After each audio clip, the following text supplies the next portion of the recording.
Welcome to the January 12th, 2022 Planning Board for the Town of Raymond. This is a workshop, and our meeting does not start until 7, so we can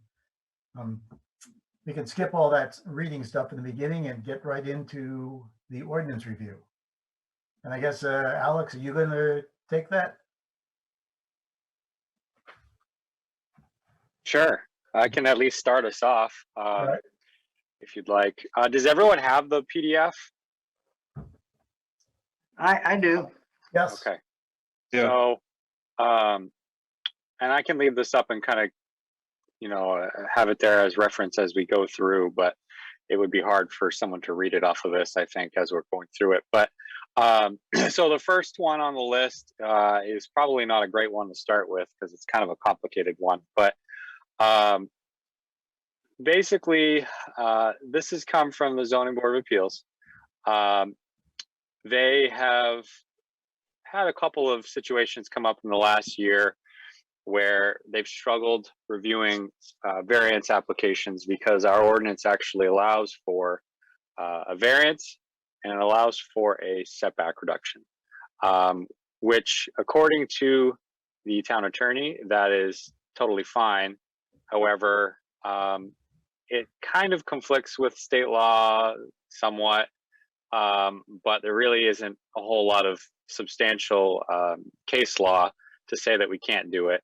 The history, from what I've been told, is this was the setback reduction appeal was created in order to give relief to people who had built structures over the years, maybe in the incorrect spot or too close to a property line, and instead of needing to move a structure, they could come in and essentially apply for a setback reduction and get relief from those setback requirements without having to actually get a variance. So it's more liberal with the requirements and easier to obtain. The problem is the way that the ordinance is written. It doesn't really say if you can't qualify for this, then you can do this, or start here and then go there. It basically just gives you the requirements for both and allows people to essentially say, I'm going to apply for a setback reduction or I'm going to apply for a variance. And then there's also a section in there that kind of conflicts. It doesn't really say flat out that the ZBA has to review a setback under the variance criteria or vice versa. They almost kind of seem to exist on their own independently, which is kind of confusing. So their thought is, let's just get rid of the setback reduction since it's not even in the state documents on variances, the manuals on how a ZBA is supposed to function. It doesn't even really exist there, and this would kind of get them in line or get us in line with, state minimums, essentially. That's their thought. I did run this one by the attorney because it's kind of an unusual one. And he said, he seemed to agree. He thinks that it's fine. And really, it's really up to you guys to decide if it goes forward as it exists or how it is now. So literally it's striking everything out from both the land use ordinance and the shoreline zoning provisions. So Alex, it does not do away with setbacks. It just does away with requesting a reduction to the setback. Is that correct? Yeah, it still allows for people to get a variance from the setback requirements. However, I'll be completely honest, it's going to make it harder. What? It eliminates parallel paths, one through the planning board and one through ZBA. Is that what this change would do? It basically will require that, for example, in the shoreland zone, in order to get a variance to do a setback reduction, you don't need to meet hardship criteria. But with the setback reduction criteria removed, in order to get a variance, you now need to meet the hardship requirements, which is, it's pretty challenging to do intentionally. It's written so that it's, not supposed to be easy to get. Yeah, I've been there. Is that you, Greg? Oh, you can hear me now? Oh, I'm having trouble getting online here. So Greg, you've been through this process? This process once in Mechanic Falls, and it didn't come out in my favor, which didn't make me very happy. It'll make you happy, Greg. Yeah, well, there were good reasons for me to exceed the minimum setbacks, and I was unable to do what I wanted to do. Having some latitude, I think, is good. And I missed Alex the earlier part of this because my audio wasn't working, so I may have missed more of the reason for this than you guys did. So Alex, under the hardship, if you're going for a variance, is it true in Raymond, I think it was in Gorham where I used to work, that you couldn't get a variance if you caused the hardship yourself? In other words, if you were the owner at the time the building was built and you allowed it to be built too close, well, then it's too bad you can't get a variance. Is that how it is here? Yeah, basically. Yeah. So it seems to me that if that sort of interpretation is leaning towards what state law is, and plus, instead of having sort of two routes to worry about, the appeals board would be easier dealing with just one, even though it makes it harder. Maybe that's how it should be.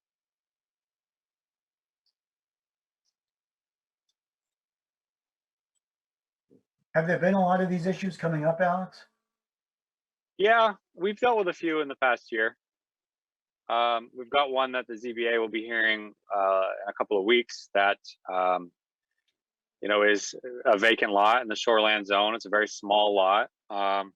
Under the setback reduction requirements, they would have been able to do a lot more, but in 2020, you guys may remember the ordinance was actually amended to say existing single family dwelling. So it now requires an existing single family dwelling on the lot in order to get a setback reduction. Because, like I said before, the setback reduction language was created to fix problems that already existed. Like Mike said with the hardship, currently, if you build a house too close, 2 feet too close to the sideline in the shoreland zone, you can't get a variance because you've created that hardship. But the setback reduction language doesn't include hardship. So it doesn't matter if you essentially created the problem, you can still apply for that setback reduction. As long as you're not creating new dwelling units, as long as there's an existing single family. I mean, there's stuff that they have to meet through there. Well, I guess that does seem to make sense.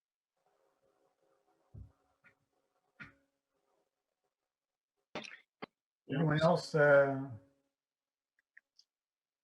Any thoughts? I mean, I don't think we work with this. The Zoning Board of Appeals works with it. If they've determined that it's a problem for them, and they're the ones that work with it, it would make sense that we would turn it into or support or forward, actually, I should say, the revisions, and we can do that with an approval or just simply forward it to the selectmen. Vice, just, go ahead, I'm sorry.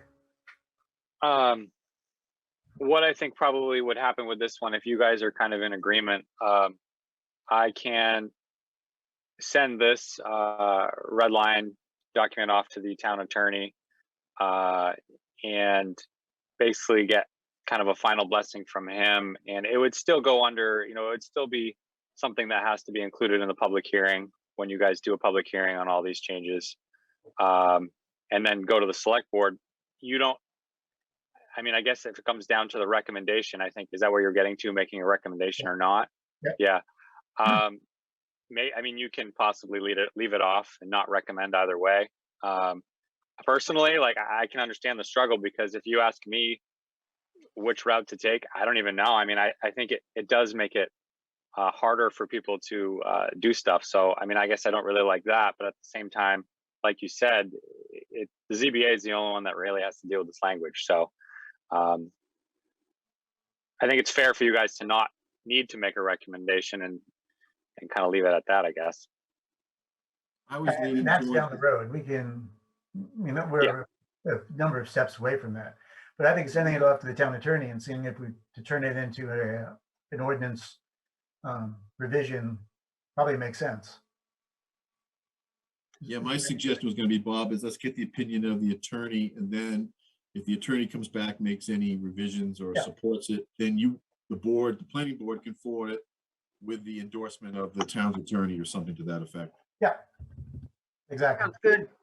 What's going to trigger the evaluation of this? Do people don't come in and say, my house that's been here for 30 years has got a sideline deficiency, and come to code enforcement, do they? I mean, how do these things come up? It's usually a mortgage loan inspection. So when Oh, a I house see. sells, the bank Yeah. will do an MLI, and it's not a full-blown survey, but they still will check to make sure the structure is where it's supposed to be, and that's how these are found. Okay. Either that, Ed, or like, I have a situation where I own property where I think I'm too close. I don't have enough setback to put a garage in if I want to. So I would go pull a permit, and then Alice would come out and look at it and say, sorry, Mike, you're too close. And under the old system, I could ask for a change without a variance, but if we do what the Board of Appeals wants, I would have to get a variance, which I wouldn't be allowed to do because I created the hardship being the owner when the house was built. But understand that, Mike, but for Yeah. a structure that's already been built, wouldn't it be grandfathered in under the old, under whatever rules were present at the time it was built? Oh, yeah, probably would be. Thanks. That's good. I like that. Still can't build the garage though.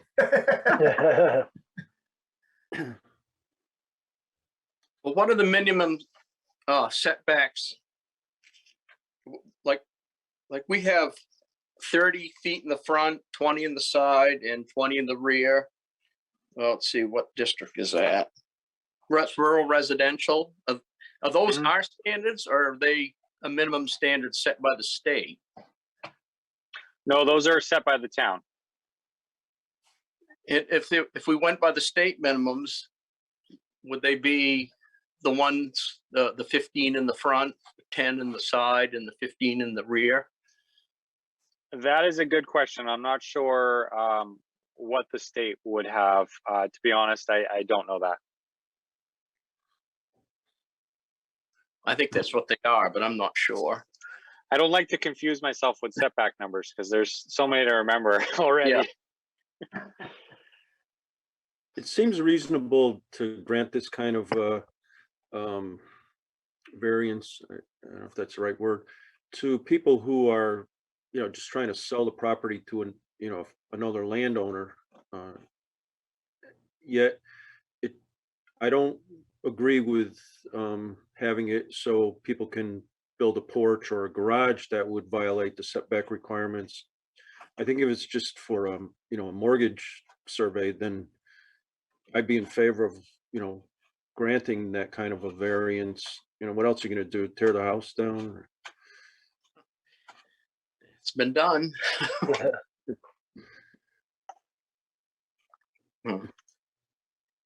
Yeah, that's a good point, Ed. I hadn't thought about it that way. I mean, yeah, that's a huge problem.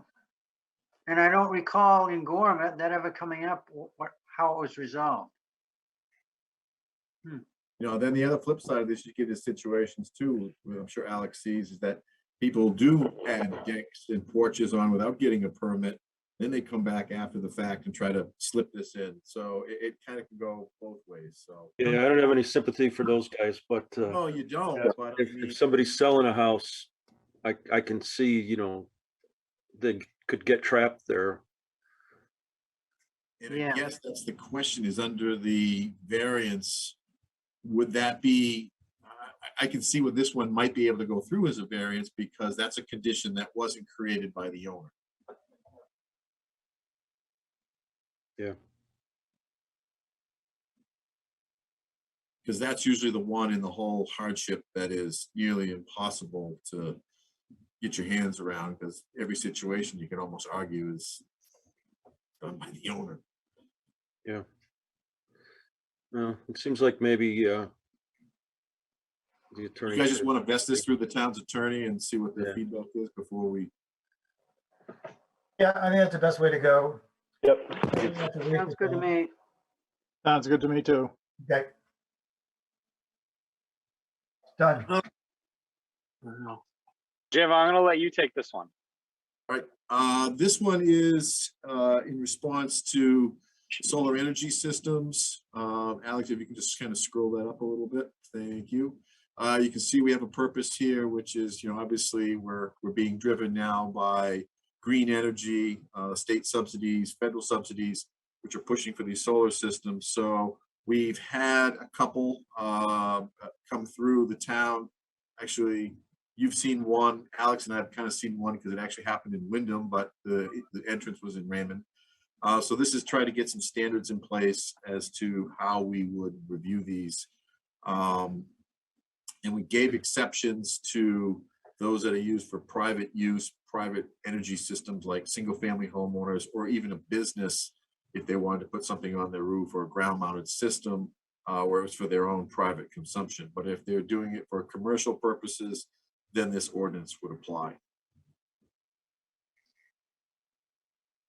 And just kind of scrolling through here, this would come under site plan, obviously, and we'd want to have it reviewed for electrical, fire, general compliance with our site plan ordinance. And basically, a lot of this would be based on the surface area of the arrays, if you want to call them that. And what do we got here for? The biggest thing is if it's a certain size, then we're going to want a decommission plan. And that comes out of the DEP.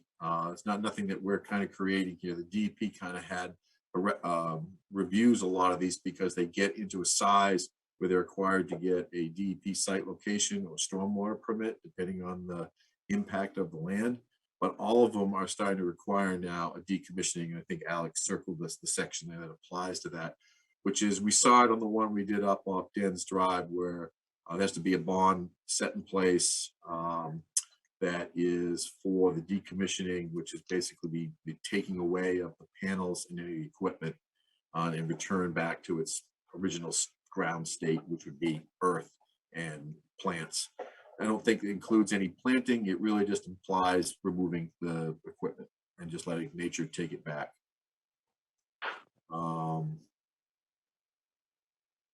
We had some requirements in there to make sure that it's not in close proximity to any kind of aircraft or landing field. There is some information in here, which again is taken from other models regarding visual impact assessment.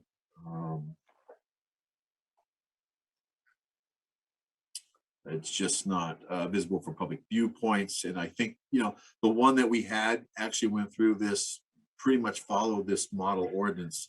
As you remember correctly, they did a visual assessment where you couldn't see it from the street, but they also went out into the lake to make sure that the visual assessment wouldn't be impacted from the public area. Keep scrolling down. There's basically two systems here, roof mount and ground mount. This would apply to both. And we have to meet the structural setbacks. And the board would have the ability to reduce that setback to, if it's shared with a right-of-way or utility corridor, half of the required setback in that zone. Again, these are not a building structure, but they still fall under the structure. There's, it still would have to meet the impervious surface ratio for various ordinances as well. And then the bottom there has to meet all fire, electrical codes, We really don't want to see exterior lighting. I think under the last one, E, keep scrolling down. I think we want to try to get as much of these underground if possible. But obviously there's certain situations where they may have to get a waiver. And the last section has to deal with the whole decommissioning, which again is really set by the DEP. That's language that we just endorsed from their model. Is there anything in there for the structure, the weight, if it's on a building? Does it decrease the snow load capability? So if a building is already not designed for it and you put this on top? That would fall, yeah, that would fall under the, I believe, the building permit requirement under Alex when they come in for that. I mean, Okay. they still have to come in and get a building permit, so that would be part of the requirement because this ordinance does make them meet all building fire codes, so that would fall under the building code section. So is this going to apply to anybody that wants to put up a solar panel on their roof? No, we made an exception. I think if you go back to the very beginning, we made an exception for private individuals and individual businesses that might want to do it for their own personal business. Okay. Once they sell it, you know, as a commercial entity. Thank you, Alex. Got it. Thanks, Alex. Idea is obviously you want to promote, you know, we don't want to get in the way of people trying to, you know, put these on their own homes for their own energy consumption. The idea is that, you know, we're trying to get the big commercial uses.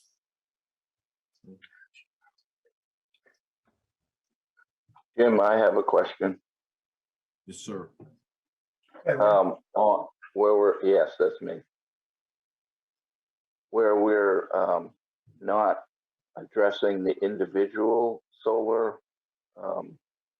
systems, there are some fire code requirements that apply to those. How are we dealing with that? Again, I believe that that would come through the building permit process. Alex, am I correct? Yep. Yeah, regardless of, you know, they still got to come in for a building permit. It wouldn't require a planning board permit, but they still have to come in for a building permit.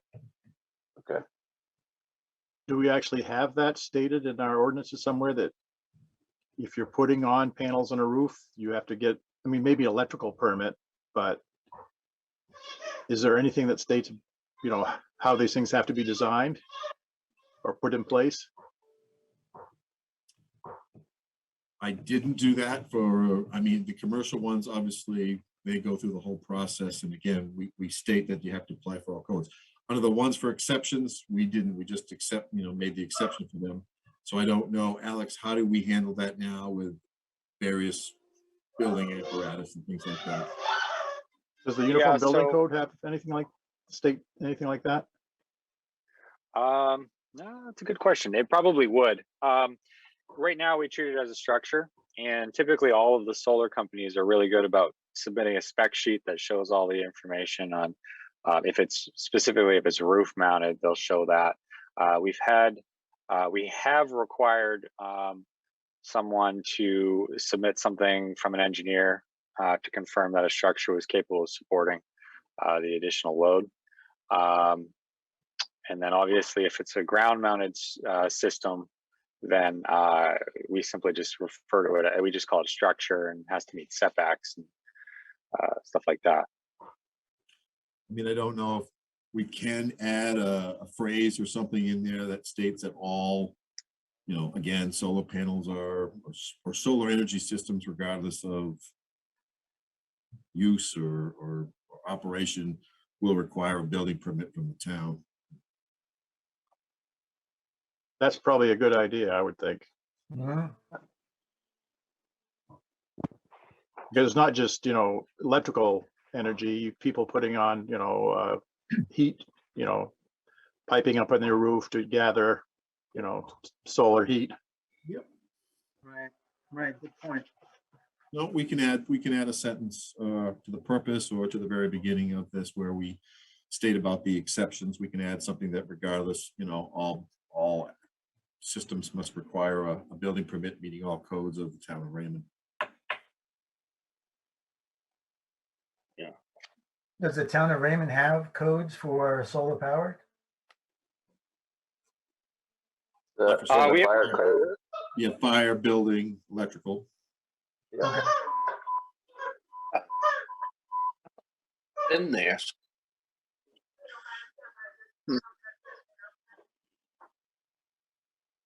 So you folks have anything else you'd like to add or comment? Looks good to me. Me too. Let's So move we'll on. add a section to this about everybody has to get a building permit.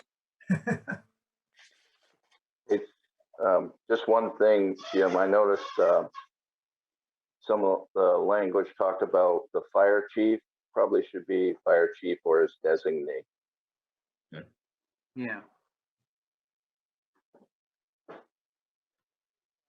Okay, the next one is another amendment that came from ZBA. It's another one that's a little bit funky, which will need a little bit of input from you guys before we can really go too much further. But essentially, they had someone come in for a conditional use application to do outdoor sales and service in the commercial zone, and the conditional use requirements state that the conditional use must take place within a structure. And there's no definition for outdoor sales and service. However, it is allowed as a conditional use in our ordinance. So we did speak with Phil, the town attorney, to get a little bit more clarification from him on what he thought outdoor sales and service meant. Was it the sale indoor of stuff to be used outdoors? Or was it literally outdoor sales and service outside of a structure? Because if that was the case, it doesn't actually even meet the conditional use requirements. However, it's an allowed conditional use.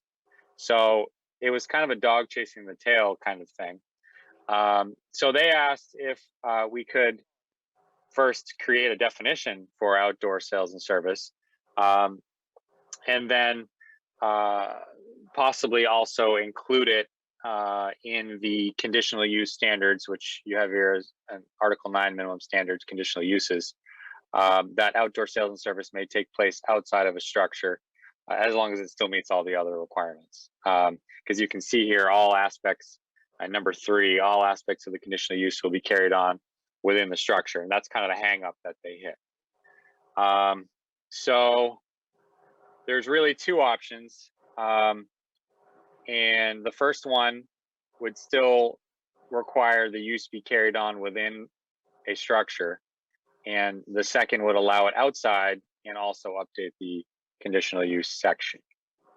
I don't know if that made any sense, but if you guys have any questions, let me know.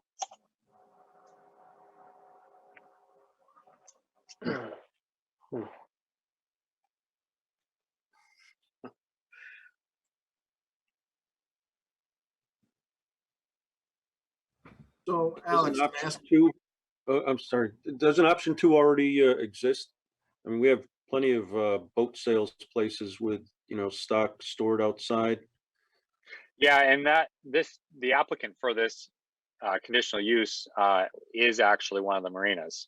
They own land in the shoreland zone and in the commercial zone.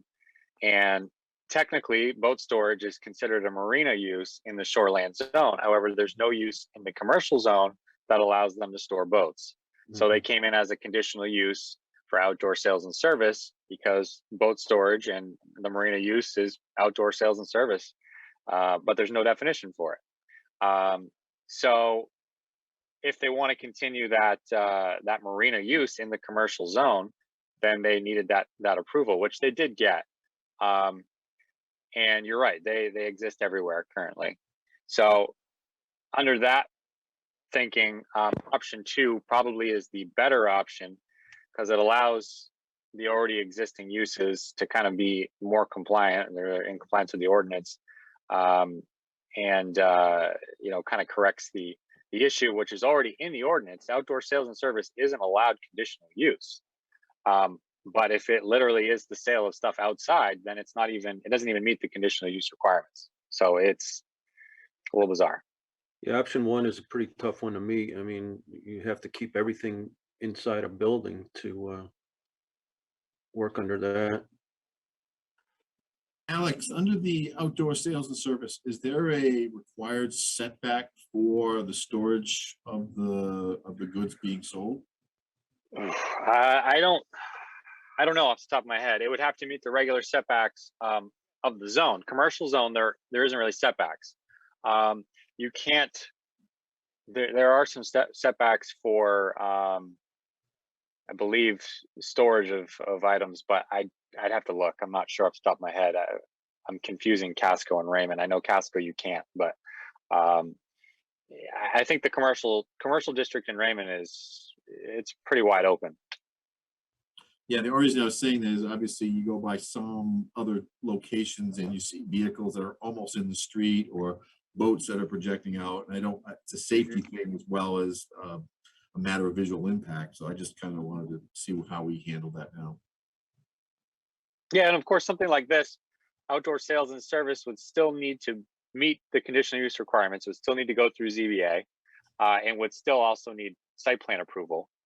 This particular marina that got conditional use approval will still need to come to you guys for site plan or go through staff review. So, you know, it still needs to meet all the normal zoning requirements and the site plan requirements as well. Well, It seems like there should be setback requirements in a commercial zone for storage. You know, you got boats right up to the edge of the road. It's, I don't think it's healthy. not only that, you want to throw a little more complication into it. If it's in the commercial zone, then you got to throw the design guidelines also potentially at it. Yeah.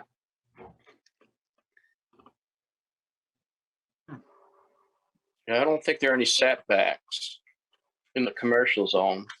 Oh. It says there will be no side yard setback or rear yard setback. I don't know what it says about the front.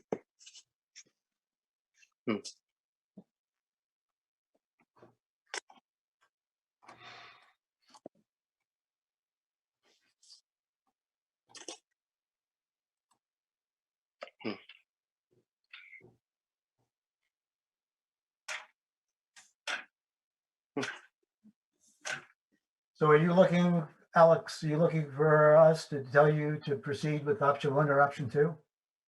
Or you guys can just say, let it go, and we don't move forward with it at all. But I think it would be good to clean it up, either 1 or 2. If you guys want to give me kind of a direction you want to go in, then we'll get rid of all the language for the other option and have it ready for public hearing. Isn't option 2 already being, you know, followed by some of these local businesses? Yeah, I mean, it may be.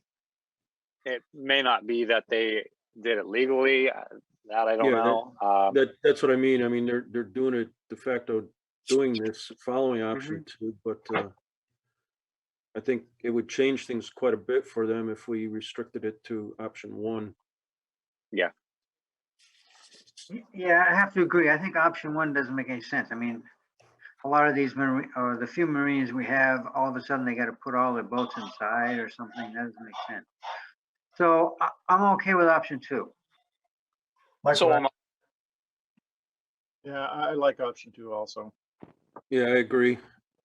Maybe think about some kind of setback from the front, you know, some front setback, but other than that, the rest of the commercial district stuff should be okay. All right. So we'll get rid of the language for option 1 and kind of keep that one going. Let's see. All right. This one is kind of an interesting one. This one is cleanup, essentially. Basically across, we did this last year with the street ordinance, the land use ordinance, and the shoreland zoning provisions. We cleaned up the definitions across all 3. So this is kind of the same idea. It would be cleaning up the definitions across all documents for structure and setback. So right now, these 2 documents don't match up. with these changes, we would kind of be getting everything in line so that they match in both. There's some tweaks in here along the way, like for example, in structure, we've added ground mounted solar energy systems to keep in line with that. And so essentially it's kind of a Frankenstein of the shoreline ordinance and the land use ordinance.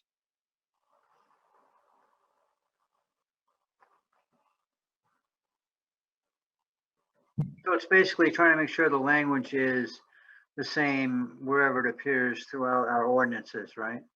Yeah, like for example, the land use ordinance doesn't have a definition for setback, which is kind of odd and concerning. The shoreline zoning provisions do have a definition for setback, so it would basically be taking that definition and applying it to the land use ordinance. And what I've done here is matched up the two. These could still probably use a little bit of tweaking. I don't know if Jim, you've looked at the structure stuff. I don't know if you looked at the setback changes that I put in here. The only thing I would have in the setback would be, how do we stand on corner lots? Because typically some towns say it's got to be 2 setbacks. Some towns say, oh, front setback off the primary right away. It's a secondary street, then a side setback would prevail. That's the only question I would have is how do we want? Yeah, that's a good question. I'll look into that because this has come up a couple of times since I've been in Raymond, and I did actually spend a little bit of time last year with the attorney on that because I had someone who wanted to put their driveway on their sideline and keep their road frontage from a different line on a corner lot, and they were able to do that based on our ordinance. Some towns say that your front lot line is where your driveway is. So yeah, I can look at that, Jim. That's a good point. It might be helpful to lump that in on this. I think some towns actually have even the definition of a corner lot and how you take that setback off a corner lot. The only thing is, Alex will tell you that I get a hang up on is the infamous retaining wall and what is that? Is that a structure? Is it a fence? Is it a border wall? I kind of look at it, it's a hybrid thing. If we get into a situation where somebody builds a 20-foot high retaining wall right on a property line without a setback, what are we asking for? Because that is a structural engineered design structure, but it's kind of a no man's land within a building structure or setbacks. Build it. And most of the time, when you do put a retaining wall up, people try to get it as close to the property line as they can to maximize their lot usage. So I don't know if the worst thing happens is we come out with a separate retaining wall definition, but I get what Alex is trying to do here, and I think this is a great first step, and I don't want to pollute it with my issue with retaining walls, but it is something that could come up down the line. Yeah, and I mean, obviously you guys just got this today, so you can definitely look over it until the February meeting, and we can kind of go through it again there to see if you guys have any more feedback too. Okay.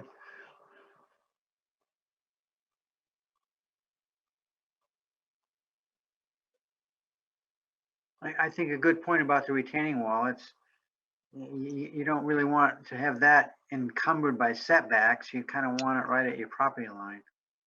Yeah, and at the same time, Mike, the other thing too is that once a retaining wall gets over a certain size, there's some maintenance that has to be done. So it can't be too close to the property line because you got to get in and maintain it, make sure you can access it on your property without going onto your neighbor's property. So probably there has to be some setback for a retaining wall, but you can't put it right on the line, but you got to leave yourself a little room to have access to it.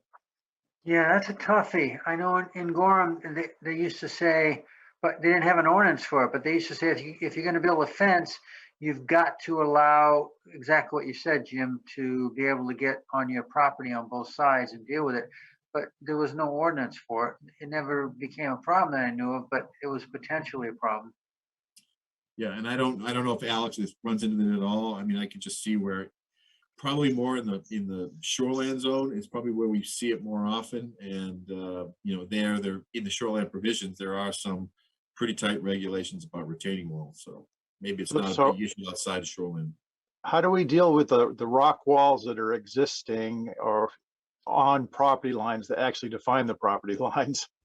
Well, he just circled that. There's actually an exception for that.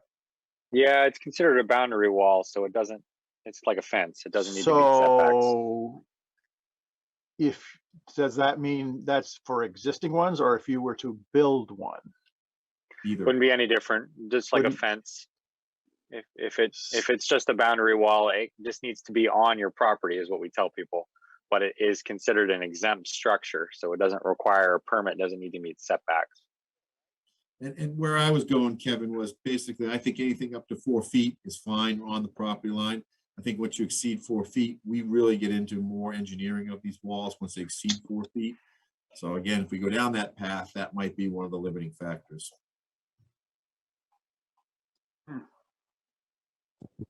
We only got 12 more minutes, so we might want to at least get to the point where we can introduce all of these.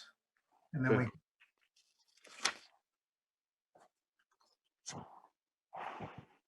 This is an easy one. This is cleanup actually from the application that is coming through tonight.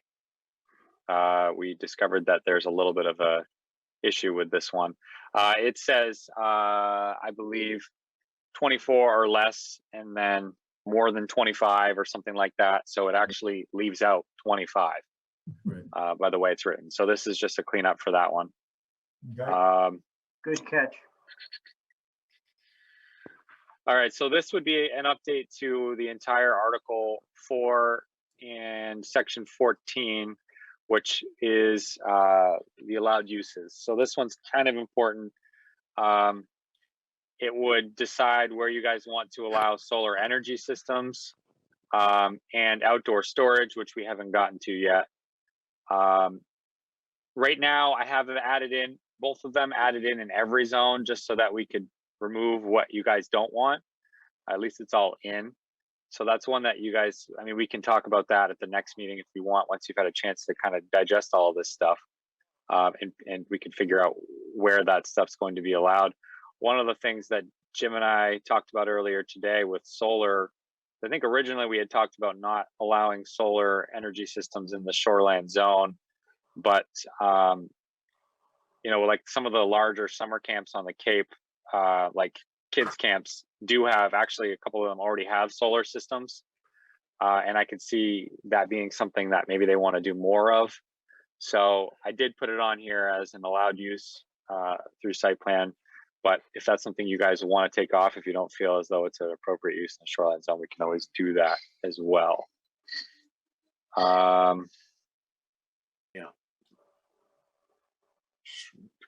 George, last one, right? Yes, this is this is for outdoor storage. Basically, there is, sorry, my 3-year-old is, I guess he has rabies or something. Can you go, please? Outdoor storage. This is similar to outdoor sales and service. However, it's specifically for storage. We've had some people come in over the last year, and they have interest in possibly doing outdoor storage. Maybe it's at their house or on a vacant lot. And they would like to explore that option. There's not an allowed use for outdoor storage. So the idea here is that it would be treated separately from outdoor sales and service and defined on its own. But this is one that if you wanted to lump it in all as one, we could probably do that too. Yeah, I would be a little concerned about allowing this all over town, like in residential areas, because I can envision a whole bunch of boats scattered willy-nilly right next to a, residential setting. Not sure that's good. Yeah, So and I I guess- think, yeah, it's a great point. And I think what we were looking at here is the explosion during the pandemic, specifically around outdoor boats and water vehicles, and people having need to, store that. So, whether it's a company doing it, if it's a company, obviously it's a commercial use, but what we're seeing is that, friends of friends start, using their friend's lot to put their boat up for the winter. And, one or two boats is probably not going to kill anybody, but all of a sudden this can take off. Yeah, it could also turn into junkyards too, it's Yeah, exactly. hard to differentiate between what's temporary storage or something that's not going to get moved for 5 years. You get, Right. especially with the camping craze, you get campers, you get RVs, you can get boats, and people, will side arrangement, or I give you a few $100s or something to take care of for the year, and I put it on your property. It's not a real business, but it can become problematic in residential. If you drive down the road to Septic Lake State Park, off 302, you see all kinds of stuff that's being stored. Both So- aluminum. So what? I have stuff at my house. Well, we better send Alex over to check on it. I don't know, how much do we want to live someone else's life for them? Telling them what to do with their property. It's not their own Junkyards, pers- that's all. Yeah, it's not think, their own personal property, Greg, and I don't think anybody wants to enforce that. I think it's just when all of a sudden 4 or 5 boats show up on somebody's lot, that's the issue. I don't know. Has that been a problem though? Yeah, but I you know don't want guys to don't- someone. I don't think we want to get there. I agree completely. It's not a commercial activity. If it's a personal storage, 2 boats, RV, it's fine. But if you're getting 4, 5, 6, 7, 8, I don't think anybody wants that next to them. Right. We're So gonna- this we're gonna this say- one was sorry, go ahead. But is this gonna say that the vehicles that are, motor vehicles need to be registered to the owner of the property? Is that, No, the intent here, I think that's kind of getting away a little bit from what this citizen wanted. They live in village residential, and they want to actually store boats on their property for money. They want to actually be like a storage facility at their house. So and maybe, if this doesn't go anywhere, it doesn't go anywhere, but maybe it would be more appropriate for this to include something about it being for commercial use, or as a business, and not just the actual definition of storing stuff, because I can see how that would be confusing. If it's just someone storing their own vehicles, then that could be considered a junkyard. So the intent here was for this to actually be a business that goes through site plan and has specific requirements as a normal business would. but if with such an arrangement, it can easily, you can easily get around that. If you're you can put a whole bunch of boats that you're not storing the boats for money, but you're getting your gift card to the mail. There's no way to control it. Or So do we try to control it by numbers? Like say, you can have 3 or fewer boats. I was just gonna say that, Mike, under the ordinance right now, we've got automobile storage lot, and that only allows for up to 3 vehicles. yeah, that would be a good way to go. So I could be arrested. So, yeah, so what if your family has 4 vehicles? Are you considering that storage? Well, you could say vehicles not owned by people who reside there. And again, you start getting into enforcement problems, but, So how do we police that, Mike? well, exactly. No, I agree, but some things that, some ordinances are hard to police, but you have them anyway to try to create a certain result. Yeah, We've got 4 vehicles and a Bobcat, is that good? Yeah, but under the automobile lot storage, it's for vehicles that do not have a sticker or are not registered. Okay. Oh, okay. That's easily solved then. But So I don't the know what Bob- happens.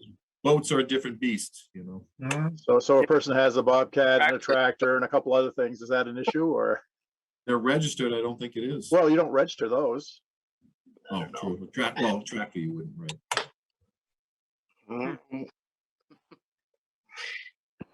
I just think it's easy to define it as your storage facility as a business function. I mean, it's that easy. If you have 14 cars on your property, I personally don't think that you should get in trouble for that. But if you're storing it for a business function, then I think that should be the definition. Yeah, that sounds good. It's your own vehicle, God bless you. Have 100. You might be a classic car collector or something, Exactly. collecting things. Right. Yeah, I mean, if it's yours, sure, but if it's a business, then I think that's where Yeah. it crosses the line. Okay, Alex, you'll make that change to add something in there about commercial use or business. Yeah, and you guys can also decide, I mean, we can keep these definitions in here or put the definition in here, and you guys might not decide, I can't talk. You guys might decide to not actually include it in any zones. We could just put the definition in so that it's actually enforceable in that situation, because someone could have an outdoor storage business that isn't actually an allowed use, and we can cite them on that. So that's an option too, if it's something you don't want to allow. It's always good to have definitions, even if you don't allow it. Okay. all right. Have we made any inroads on this marijuana thing, Alex? Oh yeah, I should have probably started with that. So I did go to the select board last night, let them know where you guys were at on the marijuana situation, and they have decided to create a referendum question for the June vote that will essentially ask if you are in favor or not in favor of seeing the town establish a committee and an ordinance for marijuana establishments. Perfect. So that's pushed off till June. If that passes, then the select board will likely create a committee to draft an ordinance, which would involve you guys once we get to land use ordinance amendments. And then that would go to town meeting, ideally in 2023 for vote. If it fails, if this referendum question fails, then it's a dead issue and we keep things the way they are. Okay, So that's the plan now. I think this is the last one. This one was just another cleanup item that you guys found, I believe, when we were doing the subdivision for Ron Willie. Mike found that. Yeah, this is the one that it states 20,000 in one section and half acre in the other, and we just cleaned it up to say 20,000. Ah, good. That was yours. That was your catch, Mike. I didn't really know about the 20,000 in the other section, but as long as it's consistent, that's good. Visual impacts? Anything? Oh, I'm, as I mentioned before, I'm really in favor of being proactive and trying to make sure that our subdivisions look good. There's one depiction of a single house out sort of in the middle of a field without anything surrounding it. And the language is sort of like, we could have done a better job with this if we somehow bordered it or somewhat bordered it with some vegetation requirements, and I couldn't agree more. What if the homeowner doesn't agree with you, Mike? Well, there's a lot of instances where we're required to do stuff like pay taxes that we don't necessarily agree with, right? The individual homeowner isn't really always going to agree, but we're trying to protect all of us from all of us. Protect us So I from think ourselves. the question with the visual impacts was how would we put this in our ordinance? And I think the last discussion we had was this might be a good application to put in, similar to what we have for the design guidelines.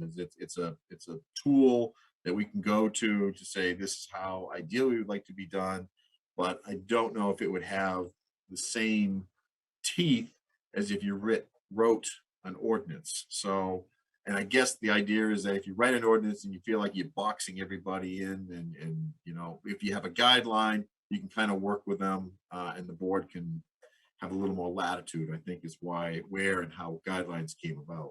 Yep. I think that's a really good suggestion. I think it's, although I'm highly in favor, I admit it's really hard to write an ordinance. So I think guidelines would be a really good, certainly a good starting point.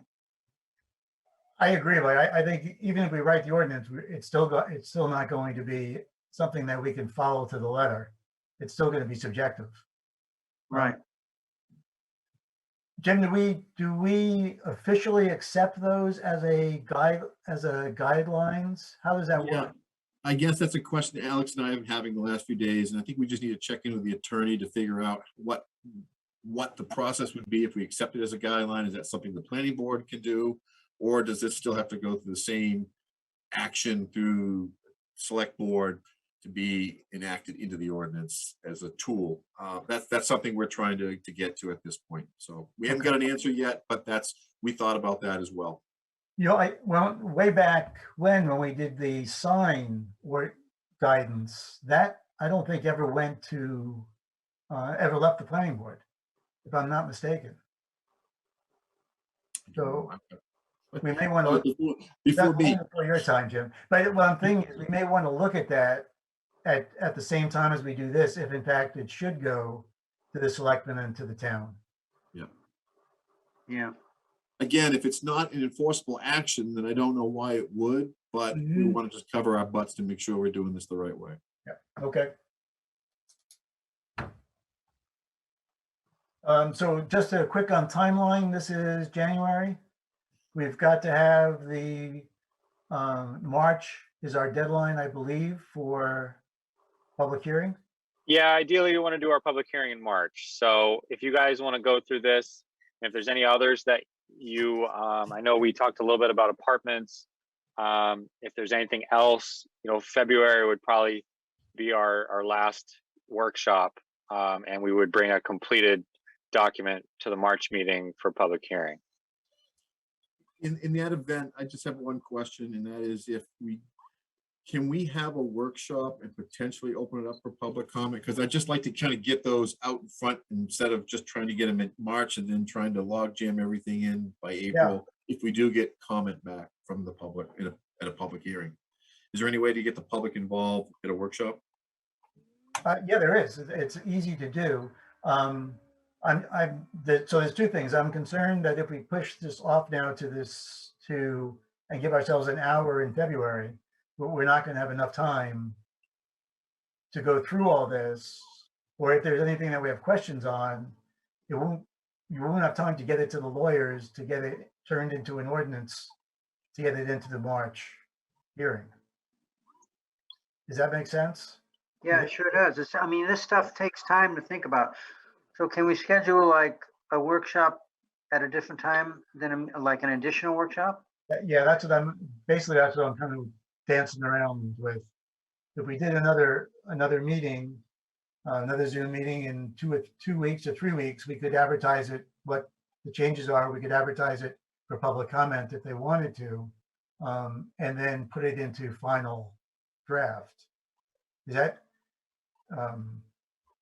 that would give us more time, excuse me. And if we did that in 2 weeks, that would probably give us more time at the February meeting to address anything that came up that was difficult. Sounds good to me. Yep. Is that, excuse me, is that, sorry, is that, I'm dying here. Yeah. So we're looking at Wednesday night. Yeah, Wednesday, 26th. 26th our normal time, or whatever time actually works. Yeah, you guys are setting the workshop, so you can do whatever time works for everybody. Do you want to start it at 6 like we have been, or drop it back to 7? 6 is fine with me. I'm fine. 6 is okay with everyone? Yeah, I think 6 is better in case it needs more than an hour. Oh, okay. Yeah, that's a good point. So can we set up in the workshop for the 26th? Now, the problem is I'm not sure that's going to give Sandy enough time to advertise it for well, she'll get it out. Sandy, are you there? Yeah, I'm here, Bob. I would have to get it, the paper publishes. I have to get it to them by a Friday for their publication. So, So we don't Well- need it to be a legal publication because it doesn't have, right, we just need it to be a notice out there. So I'll get that off to them and get it in. okay. Yeah, I do have a meeting that night, but I'm just one of the members. You can't make the I 20, like that night, yes, the 26th. well, it doesn't have to be a Wednesday. Right, how about the 27th or something? 27th work for everybody? That's for me. Anyone Good for not me. work? Yes. Hearing none? Okay, so let's move it to the 27th, just because Greg can't make it on the 26th. You'd be better off without me, wouldn't you? Well, I didn't want to No say that, Greg. All viewpoints. That's right, all viewpoints. All right, 6 o'clock on the 27th. I'll get that out to the paper. All righty. Woo-hoo. All right. Let's take a moment. And anyone else have anything for the workshop? Nope. All right, I gotta go get a glass of water. I'm never gonna make it through the meeting. So how about we take 2 minutes and 3 minutes and start on the planning board? Sound okay? All right. All right, right back.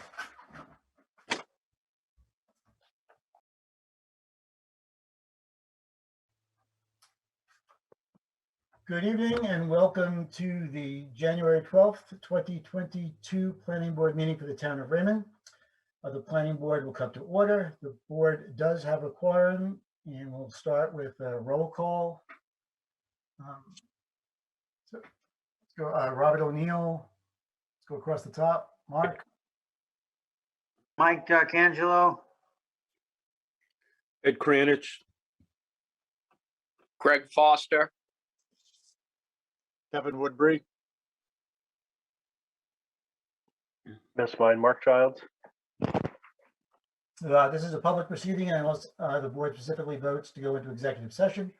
You have the right to hear everything that is being said and to look at all the exhibits that are presented. Please notify the chair if you're unable to see or hear. The board works from a published agenda and will be considering tonight's items in the following order. We have it's a slight change. We're going to have a review of our site walk for Raymond Cape subdivision. We've got approval of minutes for December 8th. We have new business, a sketch plan review for the Raymond Hills LLC project, major subdivision. In each instance, the burden is upon the applicant to demonstrate compliance with the provisions of the applicable ordinances or state law. All persons speaking, including representatives of the applicant and members of the public, are asked to, doesn't make sense, stand, make sure they are recorded. All persons speaking shall address the chair after this matter. We're not voting and we have no appeals tonight. All right, that's it. We'll start off with the minutes for the December 8th, 2021. There are 2 corrections to those minutes that Sandy put out. Is there anybody else that has any corrections? None here. on here. If I could get a motion I move that we accept the minutes as submitted. and. I'll second. And then second, any discussion? Nope. Has to, it's Zoom, so it has to be a voice vote. So Mark, Yes. Mike, Yes, Greg, Yes. Ed, Yes, Kevin, Aye. and I vote yes, so it's unanimous, it passes.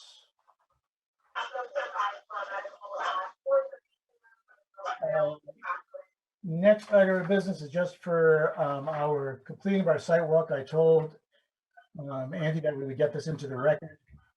So the site walk was conducted on January 22 for the Raymond Cape subdivision. Those were in attendance were all of the planning board with exception of Kyle. Also Will Haskell as our town planner at the time and Wayne Jones from the fire inspector. After conducting the site walk and reviewing the conventional subdivision and the open space concept for the subdivision, the board concurred with the applicant that an open space, that he could proceed with an open space development for the project. And that's it. All right, so I'm not going to do a vote on that. We can do that when Dan is present and the project starts. We are up to sketch plan review for the amended plan subdivision submitted. Jim, do you want to lead us off? Jim, where'd you go? I'm There right we here. Here we go. You moved. I did. I moved out of the iceberg to the snow woods. All right, so this project is back to you. I'm getting feedback from somebody here. Anyway, all right, this is back to you again. This has been before you last year. They pulled their application and basically are starting over. What we have now is a development off of Webb's Mill Road on, it was originally 8.81 acres. Now they've acquired another 3.7 acres. And with that, they've increased the density of the development. So now we're looking at 25 lots, units, basically, up the hill in this area that's really in the back area of the lot. This will require review by DEP as well as DOT for the entrance. I think we've gone down this path with the board previously, but just reiterate, with this new design, obviously, I prepared you a memo tonight looking at some of the concerns we had.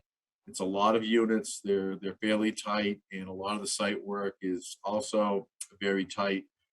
Biggest concerns would be obviously the access road going into this, stormwater provisions, and the general layout is a loop road, as you can see.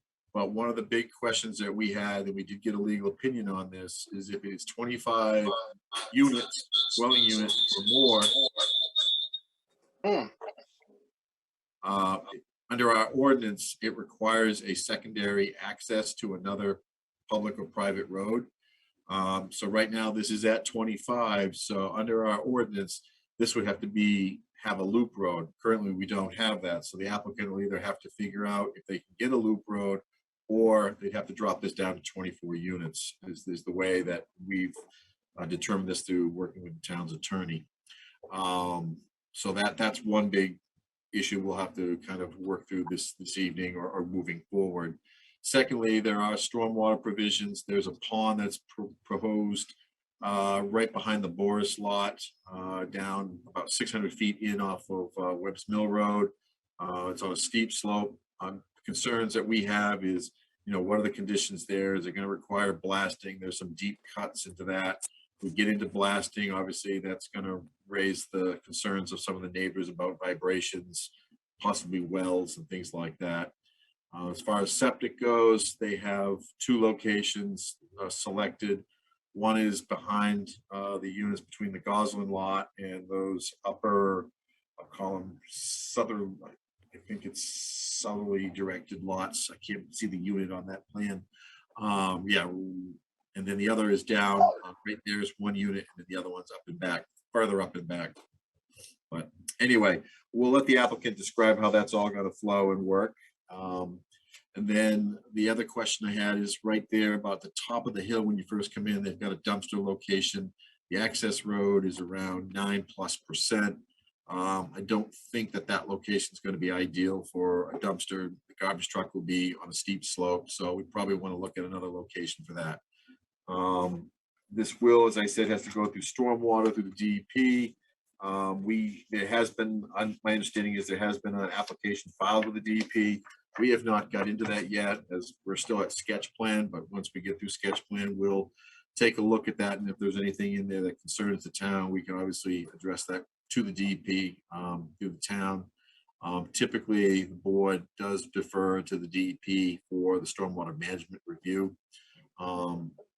Again, this is on some steep slopes, so of course erosion control and things like that are concerned as well. So I guess at this point, I'll let Dustin make his presentation, and go on the board with more information if I missed anything. All right, thanks, Jim. Dustin, you're up. All right, thanks, Bob.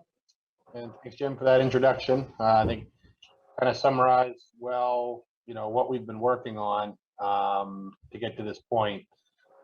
So essentially, the first run of road, the first few hundred feet coming in and the grades of the road coming up into the site here really haven't changed from what we had submitted as our last plan, which got preliminary approval. So what's the change is basically from this point here, once it comes into our property, this whole configuration of units. If you recall, previously we had a cul-de-sac design with basically just one straight road in, and we had a cul-de-sac in this area, and just basically units on both sides. With the unit count increasing to 25, as we've got it proposed now, we had to look at kind of a multitude of different options as far as layout goes, to site these buildings in areas that would allow the roads to get built to them, and so that when everything is said and done, there certainly is some earth moving that needs to occur in order to generate the pad sites for the buildings and direct the stormwater and build out the septic systems and all of that. But once the site is graded to the design grades that we've got shown on the plans, it really is going to fit nicely up in this plateau area. The reason we put in this stormwater basin in through here is we were having some issues with trying to manage peak flows here where water was leaving the site at Route 85. It's been a long time coming, working with DOT on that driveway connection. We did actually just this morning receive the agreement from DOT, which allows us to connect into the storm drain system in Route 85. And they've also given us our driveway entrance permit as well. So that was something that's been a very long time with them working through that. And we're happy that that's completed now at this point. On the side of stormwater management as well, we had some, we had a filter basin designed over here previously. And what we've done is we've kind of wrapped that filter basin around to encompass this whole area, and we've split it up into two kind of separate ponds that'll function together. One of the things that we've had to deal with in expanding the size of the project as well is our original stormwater permit application was designed under the general standards, and since the footprint of development exceeded 5 acres with the new layout, we actually had to redo all of our stormwater calculations to meet the phosphorus standards instead. So the application that we had resubmitted back into DEP was all designed utilizing the phosphorus standards, which resulted in some larger ponds as well to both accommodate the new increased areas of development and to meet those phosphorus standards. So we did make an application today into the town, which included substantially more information. What we had submitted for the sketch plan certainly, is more advanced than what we would typically see for a sketch plan, but certainly fell short of, what would be a full application. So the application we made today does include, the full HHE 200 septic designs for the 2 new leach field locations.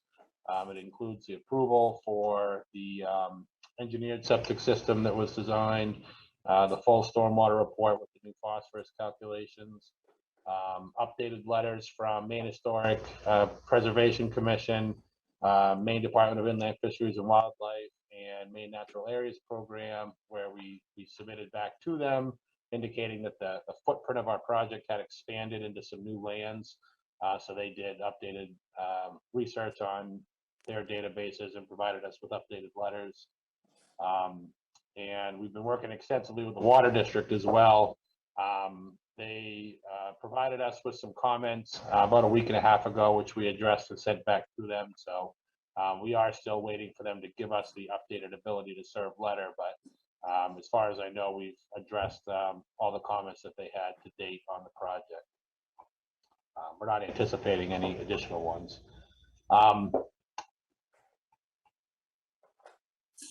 So as Jim indicated, we do have some cut slopes coming in through here as we come in through the property. Previously, we had shown some stacked boulder retaining walls in this area to kind of deal with those slopes. And in addition to purchasing the 3.7 acres of land, Raymond Hills LLC is also acquiring this easement area, which allows the grading of the side slope, which will be a better long-term solution, just to create a slope along that embankment. And then it also allows for this stormwater pond to be constructed. So this is a general grading of the whole site. So we're, you know, this road basically kind of, you know, comes up and loops around. In essence, it's really just kind of a really big cul-de-sac. And one of the, we did receive the comments from the fire department on their review. One of the items they asked us to do was provide some calculations to anticipate what the flows are going to be out of those hydrants, based on, you know, trying to achieve 1,000 gallons per minute at 20 PSI. And, you know, so far, I mean, the water district has assured us that we will get the pressures that we need. And the water, what the water district told us is that basically Raymond is, you know, supercharged as far as pressure goes, going down 302. So, but we understand it's our responsibility to provide those flows, and we'll run those calculations and provide some, you know, additional information to, I guess, get some better assurances going forward. The other question that came up was about a request to add a hammerhead on this little stretch of road here. The original revised sketch plan that we had submitted that was withdrawn had this kind of general layout arrangement of units. It did have a longer road. It was about twice as long as what we were showing here. And it had this dwelling unit was actually up in this area. So this road kind of went all the way out and almost touched the property line. In that case, we had this kind of longer private road that we felt, you know, we needed to have a hammerhead, which we did show on that plan. In this case, the length from, you know, this section of road to the end is only about 70 feet. So our thinking when designing this road was that, you know, this would actually serve as the hammerhead. So if a truck were to, you know, drive up and then end up in this road here, that this would be the hammerhead. It could back up here and then come out that way. So we're going to run the auto turn templates to show a fire truck coming in through here, pulling into this area, backing up onto this little stretch of road here as the hammerhead, and then coming out and turning this way, just to make sure that that movement can be done with ease. Because in order to do a hammerhead on this road, we'd actually have to build this road all the way up to the property line and put a hammerhead out here. And we just think it's going to be more likely that all of this is going to be kept open for a turnaround than if we were to have this kind of hammerhead down off to the end of the road that, you know, even with signs and everything, somebody could decide to park in. We're very confident that this won't become a parking situation and this will always be cut clear. We did provide for some additional parking spaces here. You know, while everybody has a garage parking space and a driveway parking space, we did want to just have an area where we had space for some overflow parking that was kind of central to everything. So we did provide some additional parking in that area.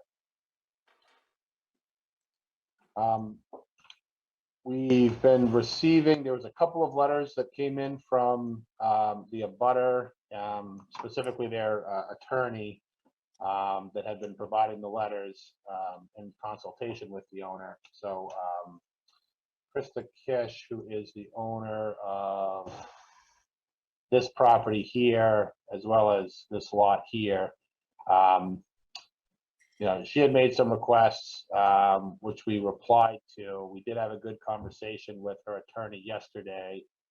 They're requesting a curb cut in this area to be able to, you know, access this rear land. We're certainly agreeable to that. That's no problem to us. We did provide a sketch to them last week, which just showed what we would anticipate and how that would look. We're open to potentially moving it at their request, but we want to make sure that if that is to be included, that it be shown on the plans that go to the planning board, just so that you have a chance to look at it and understand that, you know, where that curb cut might come in to access this rear land. And then in regards to the 25 units, you know, that was something that I know we had discussed at one point. There's 3 different sections of the ordinance which deal with you know, maximum number of units and dead end roads.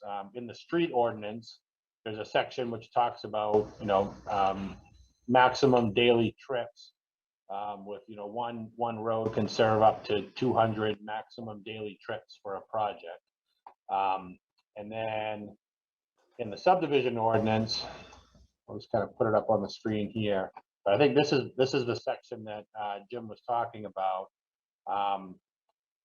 And what ends up happening is the actual, like, if you're proposing 25 units, you have these 2 different standards here, where, you know, this one here says that, you know, multifamily subdivisions containing more than 4 but less than 25 may have one dead-end cul-de-sac street up to 1,000 feet in length connecting with an existing public street.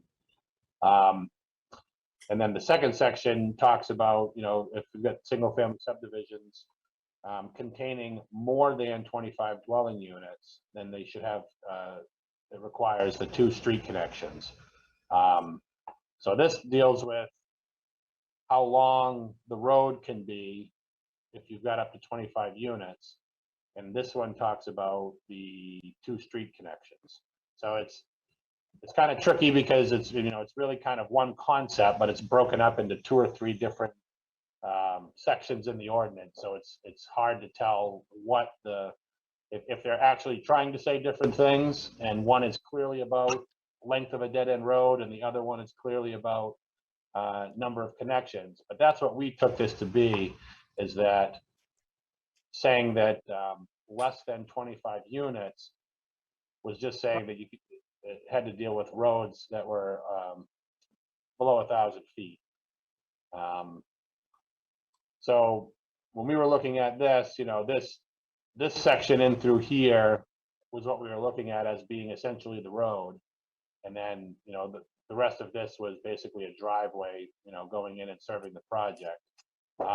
I know we talked about the 1,000-foot length when we were in front of you for the preliminary approval of the previous plan, because that project had about 1,300 feet from, you know, measured from the road here. The end of the cul-de-sac was about 1,300 feet in.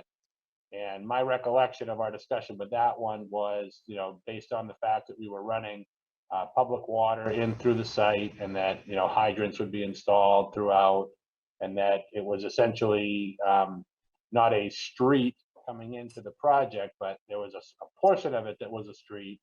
And then it basically, you know, after we generate the frontage here, it becomes this, you know, a driveway into the project site.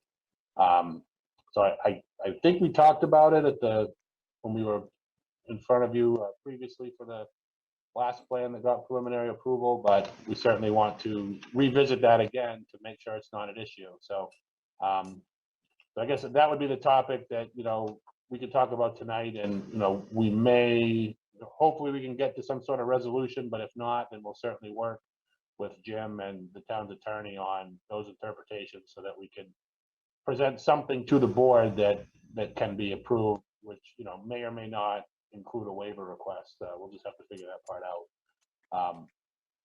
I guess hopefully we can have some more discussion on that tonight. So I think other than that, from there, I guess I'll just turn it back over to you, Mr. Chairman, and see what you guys have for questions. We'll answer those and hopefully get through a few of these discussion items. All right, thanks, Dustin. Does anybody have questions off the bat there for Dustin or for Jim? Did we have some concern with snow removal and the shoulders and people parking in the wintertime? I know you've added a little bit of parking there, but is that, when things get closed down like that in the winter? Is there any? Yeah, in my memo, I think I did require or request, we really don't have a standard for that. Obviously, it falls under site plan, so you can clearly ask to have snow storage areas identified. I think also to your point, Kevin, given 25 units, probably we might want some more visitor parking on the opposite side of that cul-de-sac. But we really don't have any computation as to what would be an appropriate number of visitors parking spaces. But to your point, you can definitely ask about snow storage.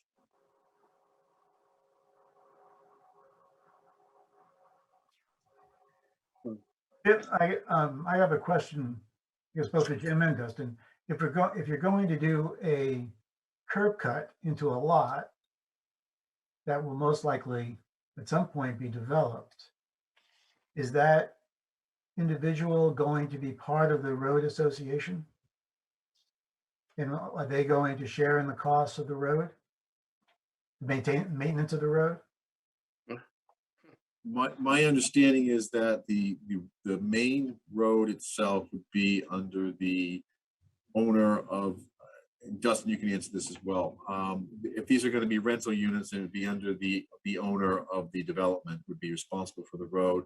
And then any agreement for rights to cross would be between the owner and that party. They don't have to be part of the homeowners association, Bob, but they would have to have rights. The homeowners agreement, or in this case, if it's one entity, would be responsible for the road, is what we're looking for. Okay. And does, I don't know how much land that is there, but if that were developed, does that change any of our road calculations as far as the intersection goes? It could in the future, and it also could, get into this whole double requirement for multiple connection points. So in the future, if something is added, clearly that's going to drive up the number of units serving off of this road. It would then kick that requirement to have some kind of loop arrangement. Yep. Okay.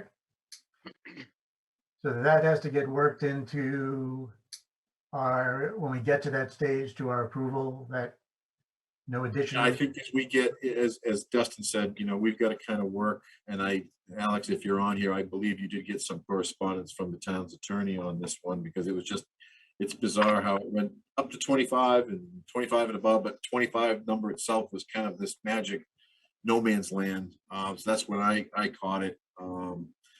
So I don't know. I mean, if there's aspirations to grow that area in the back more, and this is the only access it has, then I think the board should take that under consideration for loop consideration. If not, that piece is just going to sit there for a long time without development. I think if I remember correctly, the town attorney did answer Alex and said that it's 25. That the project conforms to the over 25 and over.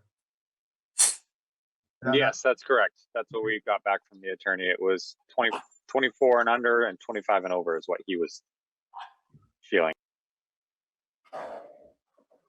And it had to do exclusively with the loop connection. Yes.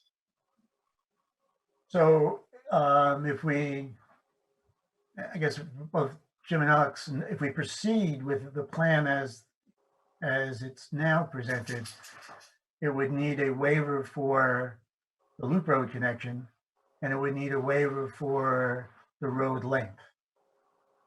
Yes, because currently, even though we have it in a street ordinance to allow roads longer than 1,000, as you can tell, we're in the process of updating the subdivision portion that allows for that 1,000-foot length, but obviously we have standards in place for anything over 1,000. We really don't have standards in place for anything over 25 or more. Okay,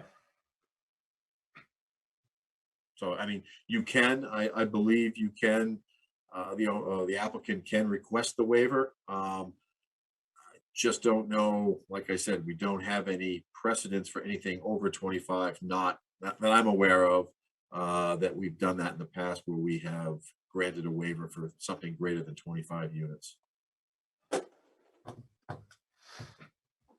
We're not going more than 25. We're going 25. 25 or more.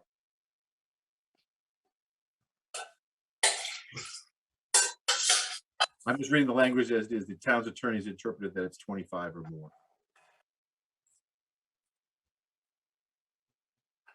okay. Are both those standards waivable? I know we've waived the road for. I believe, yeah, I believe those street requirements are waivable. Again, we can confirm with the town's attorney. I'm guessing we're probably going to have a couple conversations with them on this one anyway, along with some other ordinance language. So we can verify, but I do believe you have the authority to do that. Okay, If we don't grant a waiver, what has to happen in order for this to comply with current requirements? The applicant either has to provide a loop road, another secondary connection to another private or public road, or they need to reduce their development by 1 unit. Oh, What it is, you know, this unit number 17 right here is the 25th unit. So what would happen if we were required to go down to 24 units, then we would have to just remove this unit from the plan. We wouldn't actually change anything else. I mean, everything else would be built out just the way it is. What we would end up doing is just removing this from the plan, you know, in hopes that maybe we could add it back in at some point in the future. But so the reality is you know, you'd have the same length of road, the same layout of the development. It would just be that one fewer unit. And it does really make a difference to us. I mean, we've been working the numbers on this project, and you know, going from 25 units down to 24, you know, is gonna take a hit for us as far as, you know, balancing out all the costs for the earthwork and everything like that. So hope the planning board can kind of consider all that, and hopefully from a public safety perspective and access where nothing else is going to change, that, you know, serving this project layout with 25 would be, you know, the same as if it were 24.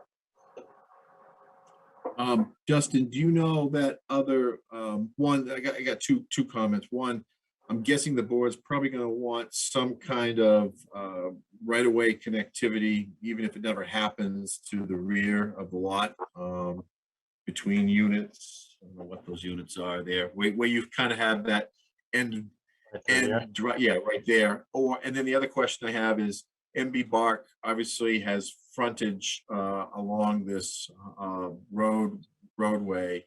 Are they prohibited to access rights to this, and do they have access by another means or another road on this on that property?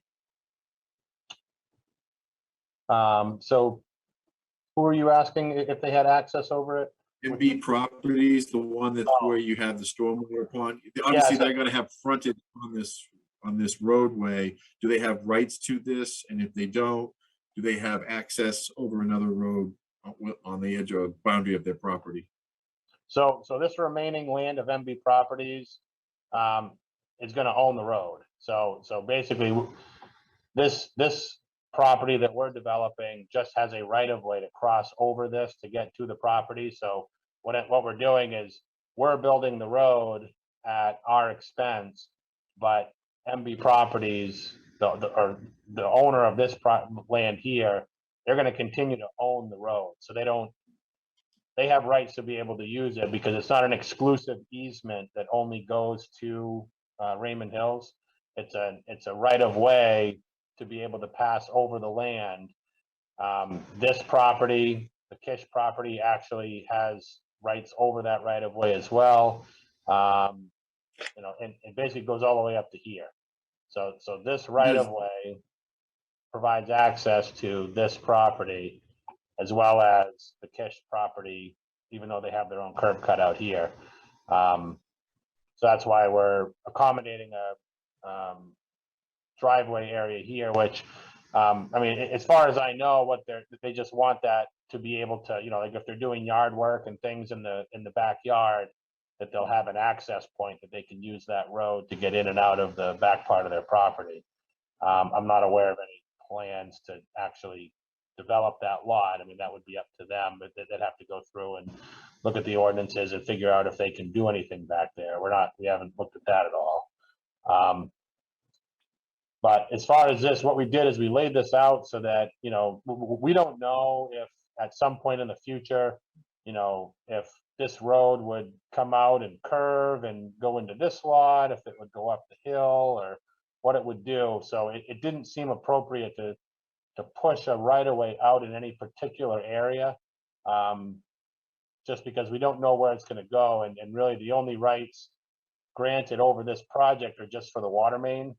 The water district, basically, they looked at it and they said, just give us a right of way to loop this system around. The water district didn't want any other connections at this time. They just said it was, you know, where we've laid it out so that there's a logical place where this road can be extended. We felt that was really as far as we could go with it right now.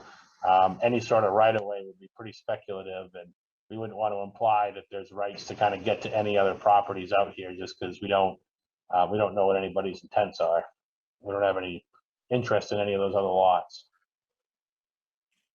And what about MB properties? Do they have rights or are they restricted to use this for residential?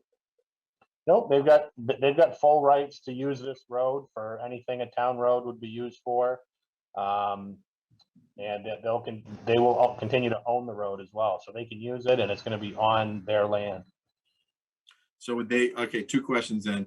One, they would have to be part, most likely, of the homeowners association. And two, if they do have rights to further develop that, yeah, we're going to get right back into this connectivity thing again, because even if they put one lot out there and you do 24 or 25, you know, that's going to be another future subject issue of a loop connection. Right. Yeah, I mean, that's going to be the scenario. I mean, for this to get developed, it really needs that second road connection. There's no doubt about it. And do you know if that property borders on any other road access? Not that we could see. You know, we did some research on the property itself, you know, just doing some due diligence, and I didn't see anything in the deed where they had a right of way to access over any other properties to get back out to Route 85. That's not to say something couldn't be worked out with one of the adjacent landowners, but right now this is the only actual frontage for this property is in through this new road. So it's not unrealistic to assume, since they're going to own the road, that there's going to be considerably more development going on, maybe on either side of that road, accessing onto 85, well over the 25 units. Yeah, I mean, who knows? I think, I mean, a previous owner had proposed something on that lot with a contract zone, you know. Yeah, no, I know who knows. I mean, it couldn't be developed for 40 years. But as far as the planning board goes, or as far as planning goes, it's hard not to, and we're going to be asking for a waiver to do what you want to do. It's not unrealistic to be thinking that we're not just waivering 25. There may be, and could very well be in existence right now, 27. You know, properties accessing that road.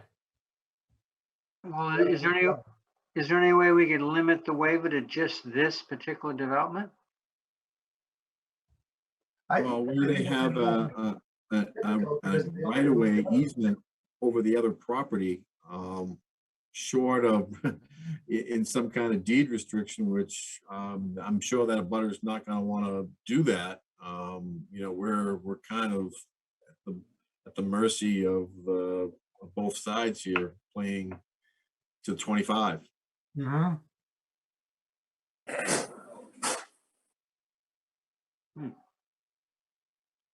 I mean, if he develops 24 or 25, he's basically taking, you know, any of his rights away without having to get some kind of connection loop for even one lot.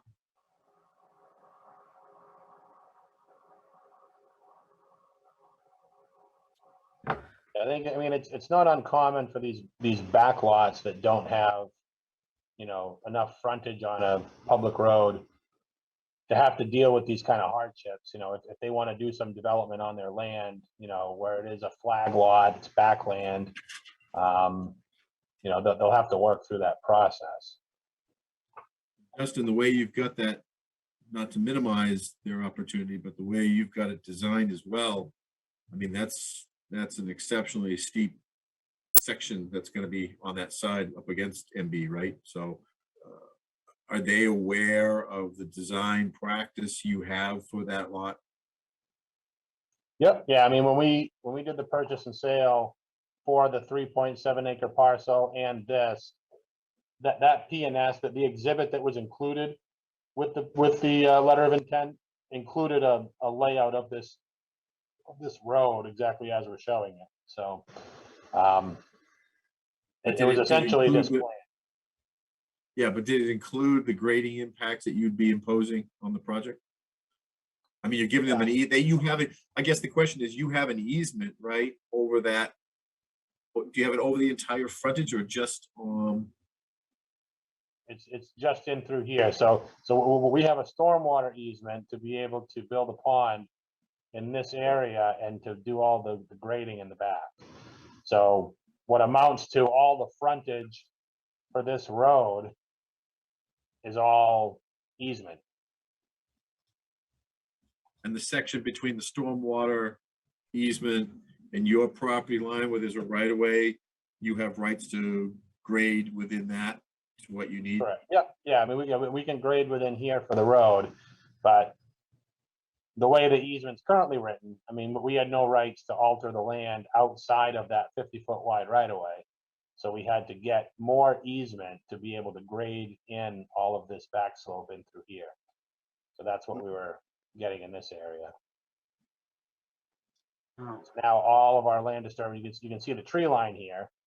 That's what's going to be cut. So all those land disturbance activities where we're going to be grading is all contained within either within the 50-foot right of way that we have access to, you know, build the road and alter the grades, and then this through here. I mean, the grades really aren't changing all that much in through here. They're getting a little higher right here, but around this corner, I mean, you can see here right around station, you know, between station 5 and 6, you know, we're pretty close to grades that are there now. We do have some fill down in through here. And that's in this section here. Justin, what is it going to be graded to?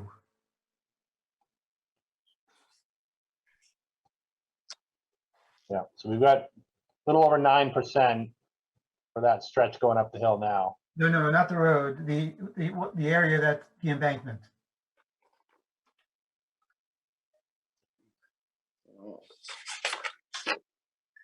Yeah, this area here is all graded a 2-to-1 slope, and it's all going to be revegetated.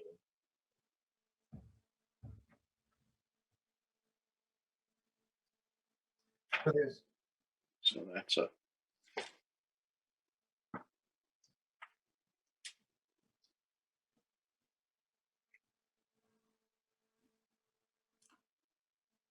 So essentially, Bob, I think what I'm trying to get at is that you never say never, but with the design that they have, it's gonna make it almost impassable for that lot owner to gain access. Yeah, I agree. That was what, What we envisioned, so here, we've got this curb cut that we're gonna be building right in through this area. The idea was that this would be, because this is so steep, and because we're basically building the road up into this area, that this would be a better spot to kind of come back out and get into this right away. So as this road comes in and turns, there's this right away here, and you know, we can provide like this little triangle right here can be like an access easement to get to this property. That's the whole point of it, is to, we picked a spot. There's a lot of grading up.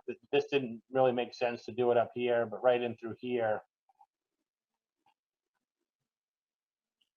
So then by your own accounts, I mean, we're counting that as at least access to potentially get at least a single family up there. So I mean that realistically, the board's gotta sort of look at that as at least one residential unit could go in there.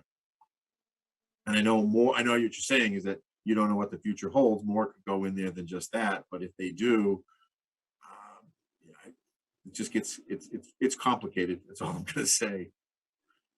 Let's make freaking rules. Yeah, I mean, I don't know what their frontage consideration is, and so like, if this road was built the way we've got it designed, I mean, I don't know if they could get a building permit on this lot. I mean, I guess they do have frontage here that's all built out. Right. Even- I mean, I even think though they it's- have the legal, you have the legal frontage, and if you give them access rights to the road, then they have potentially like I said, at least a single family lot, and depending on what they want to do in the future, maybe more. We just don't know what the land holds. but you have to get, they don't have to get access. They own the road. What's that, Bob? The abutter owns the road. The abutter owns the road, but where they've got the access point within that roadway, I think it's back on this applicant's property. Oh, okay. But I mean, they at least provided him access to that property off this road.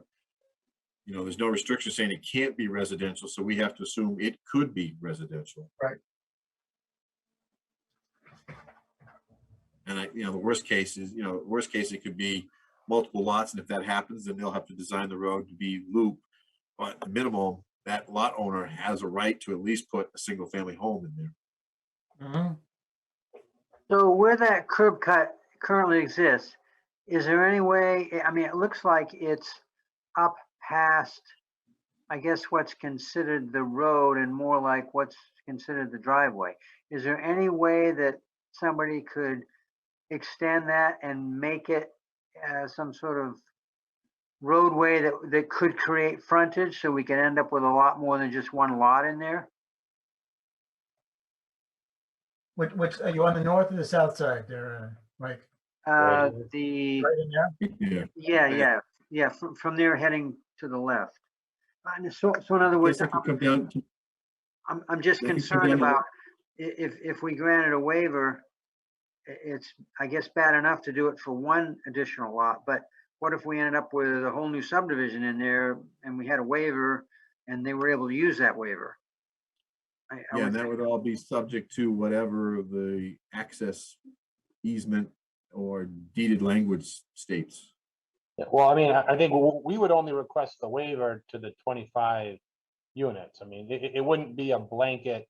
We just throw the standard out and now it's as many units as you can get in there. It would only be for the number of dwellings that we're requesting. But what I'm And saying is that yeah. if you do 25, say you do 25, and you have 25 units and we give the waiver for that, the second that MB Properties comes in here and doesn't want to pull a building permit, everything's out the window. Or he's gonna have to design an access road for a loop road. He comes the threshold tripper. Well, I guess then, I mean, would the planning board be willing to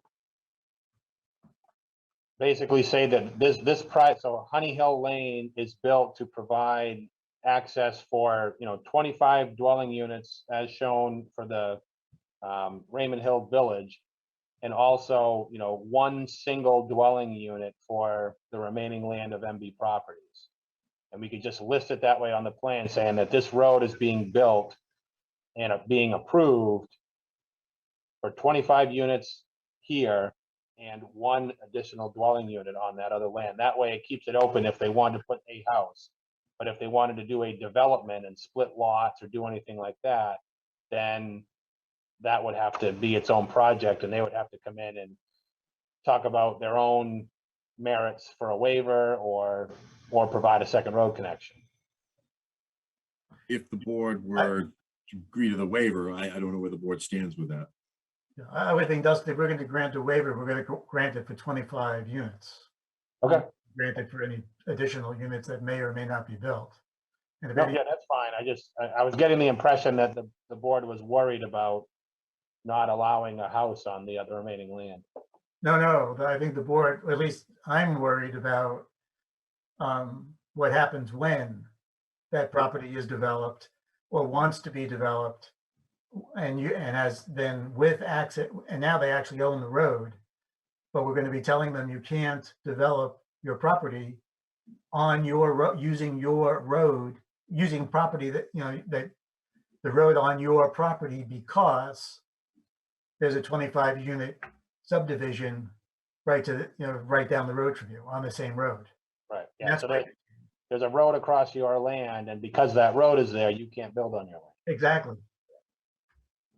I mean, that doesn't sound, doesn't Yeah, I pass. don't know. And it would come down to, Bob, what were the legal arrangements for the rights that they gave to Raymond Village? Did they reserve the right to do what they want on their property? And if the Raymond Village impedes that, does that void their agreement? I don't know at this point. I'm guessing, like I said before, we're probably going to have to go down the path with the town's attorney to get some feedback on this one. It's unique and complicated for sure. Yeah, And what we'll do too is we'll work with MB Properties. We'll make sure there's documentation that shows that they're aware of what they're signing up for and what they're giving away. that would just so help. Yeah, That would help. we'll work with them and make sure it's all black and white so that they're not surprised later. Yeah, I don't think we have an issue with them having rights to access their property for other things, but the second you have a residential unit in there or something that implies a lot of daily trips, then I think, it's going to be difficult. Yep. All right, well, we'll provide some documentation just to show that they're aware of what they're giving up as part of with this project moving forward, what that means for them under the current ordinances.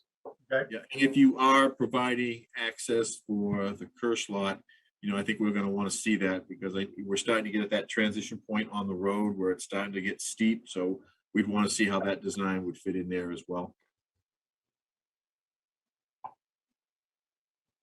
Now, okay. And what MB Properties is going to have to give the Kirsch lot permission also, right, to use the road? They have that permission already, so just Okay. kind of the history of this lot, that this backland used to be part of the Kish lot. It was all one lot. So when that backland was separated from the Kish property, it was given, when this right of way was created, it was to benefit that property that's now Kish and the backland that's now Raymond Hills Village. Okay. So. And he already has Dustin, the rights. And Dustin, while we're on the point of access, I think the other points of access that we're going to want to take a close look at is make sure all the stormwater ponds and all your septic systems have adequate vehicular access for maintenance purposes. Yep. I know we got some tough grades in there, especially on the end units.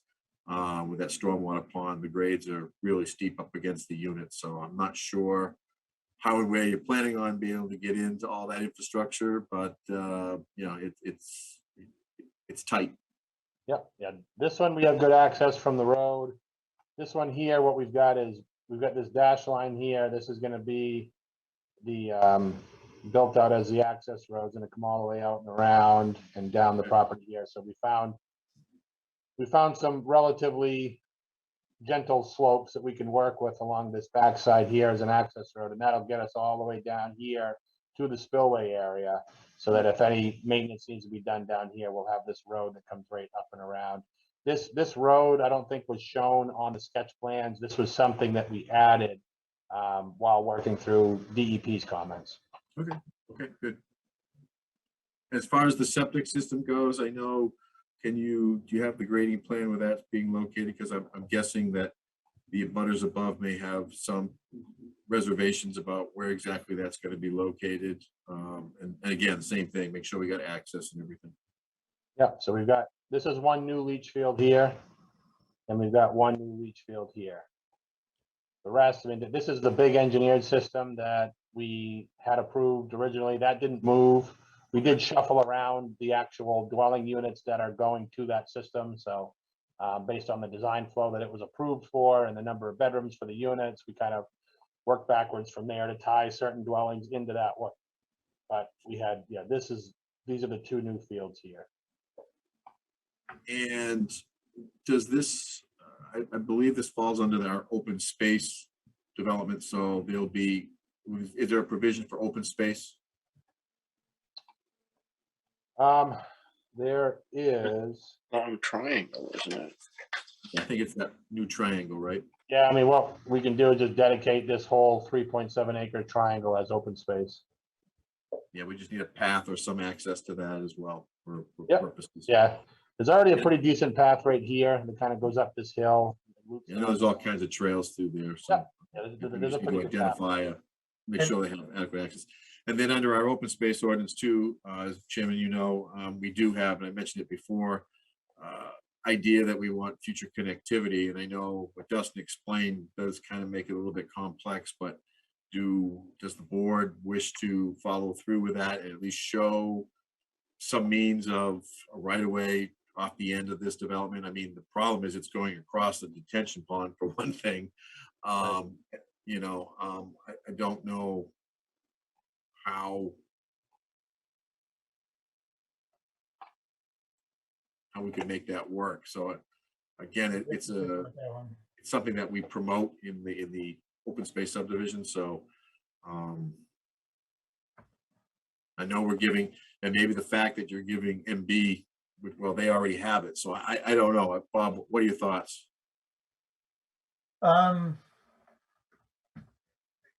I think that any kind of access, is there another road that it could need access to? It seems to Well, be, remember the very first application they came in with, we were Right. coming in off Patricia Drive and they were gonna access through that. So if you went off the end of this road across the detention pond and you went over a few more 100 feet, I don't know, it's 300 or 400 feet, you'd come into the back end of that other hammerhead that came in off Patricia. okay. Is that Claire? Clear Lane, yeah. Well, Yeah. that be the case, we're not gonna go over that retention pond. Right. No, doesn't look like it. I mean, what you've Build a got big is, bridge. these are all existing single-family lots that have houses on them. So Claire Lane is just beyond this. So this lot here and here and here are all, you know, single-family homes that have driveways coming in from Claire Lane, and these are their backyards. Okay, So I didn't envision any road coming through any of these three lots. This was that narrow stretch originally when we were going to acquire this property. That was where the road was going to come through. The GIS maps showed this being a wider connection point. When we actually had it surveyed, it was only 30 feet wide. So it was going to be tricky to come through there. So honestly, our thoughts were that if this road were to ever get extended to provide a second connection, it would either come back down through this property and come down to 85. And in that case, if the road did this, you would have to rebuild these ponds down here. And conceivably that road could loop down and go through this way. Or it could go the other way. It could come in and loop up this way and head up here. I mean, this is another piece of property here that somebody else owns. You know, I guess the road could come up and go that way. And then this pond would have to get reshaped to kind of come up here a little bit further, or they would have to do, more of the Filterra units like we're proposing down below that don't have such a big footprint. So there's going to be trade-offs. If this road's going to be extended, I mean, obviously it's going to cost money to extend the road, and part of the cost to extend the road is going to be to relocate these stormwater ponds. The other argument is that, there is connectivity to the MB property. But again, we're at a conundrum here on the number of units. Yeah, I mean, this seems like the logical direction that a road extension could go if that second means of access were to be secured. So that's why we've got this curb cut here and putting the culvert in and just getting that all done ahead of time so that it's, that would be the spot where this road would come up and, could go into that property. But there's a lot of figuring out that needs to happen before that's even pursued. That's something that they Going back to the open space, would you make sure that it's duly marked as open space land? Yep. And Dustin, isn't there a power line that also cuts across there at the very top? Yeah, that's the edge of it right there. So yeah, basically runs right through here. Kind of just clips the upper corner here and clips a little bit there. Yeah, it runs through here. And that's just an easement, that's not ownership, correct? Correct, yeah, it's just an easement for a power line. Yeah, there is a road there that comes off from 85 that goes partway up the power line and then onto the MB property and then onto Burnham's. Right. I don't know if that's a right of way or anything like that, but I've driven it. Woods Road. Yeah. It's a little rough, but it's there. It's been there a long time. Yeah, so I think that's the balance act you as board members have is, how do we look at this development and look at the potential for another lot? I mean, we're not reviewing this other lot, but it's there. It's a white elephant in the room. So. Okay, before we, I just want to pivot here where we let all that sink in. I know that you got the letter, but the board received a letter from Mr. Kennedy representing Krista Kirsch. I think you've answered this, Dustin. The first point was the road cut, which you've answered. The other things I think are addressed in our ordinance. I just want to make sure that we cover it. Concern for the preservation of unique established trees. Concern for the overburdening of the Christian Kirsch's easement. The stormwater permit is a Department of Environmental Protection action. Financial and technical capacity, that's in our ordinance already. Construction plan for noise pollution, I think you answered, Dustin.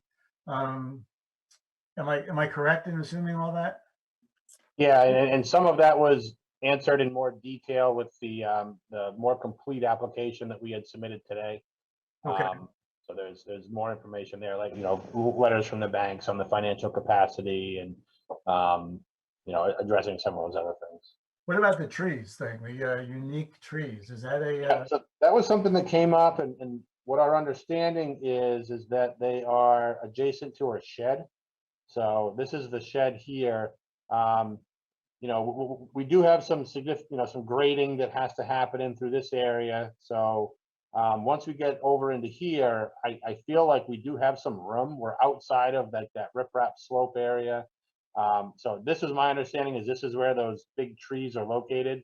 And what we offered to Mr. Kennedy when I spoke to him on the phone is I know Ms. Kish is out of the state right now, but I just offered if there was somebody that she could use as a representative to show us where those trees are, I offered to meet with them on site so that we could flag those trees and determine where they are in relationship to the property line to see if there's a way we could just work around them. Okay.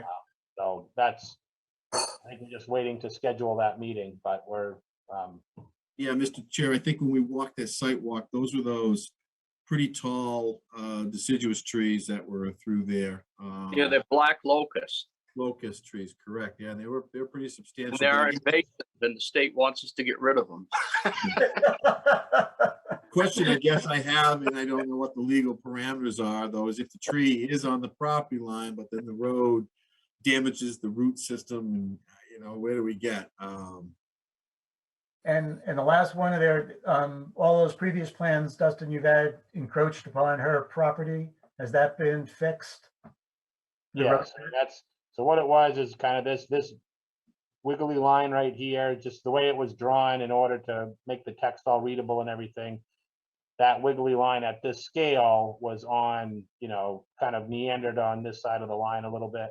So we made sure on all the drawings that it's clearly on our side of the line. And we've added some notes as well that just basically says that prior to any tree clearing, that we're gonna have this lot line surveyed with silt fence staked by the surveyors, on the line.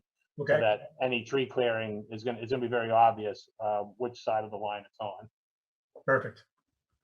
Okay, Yeah, and so I I think think- that answers the mail.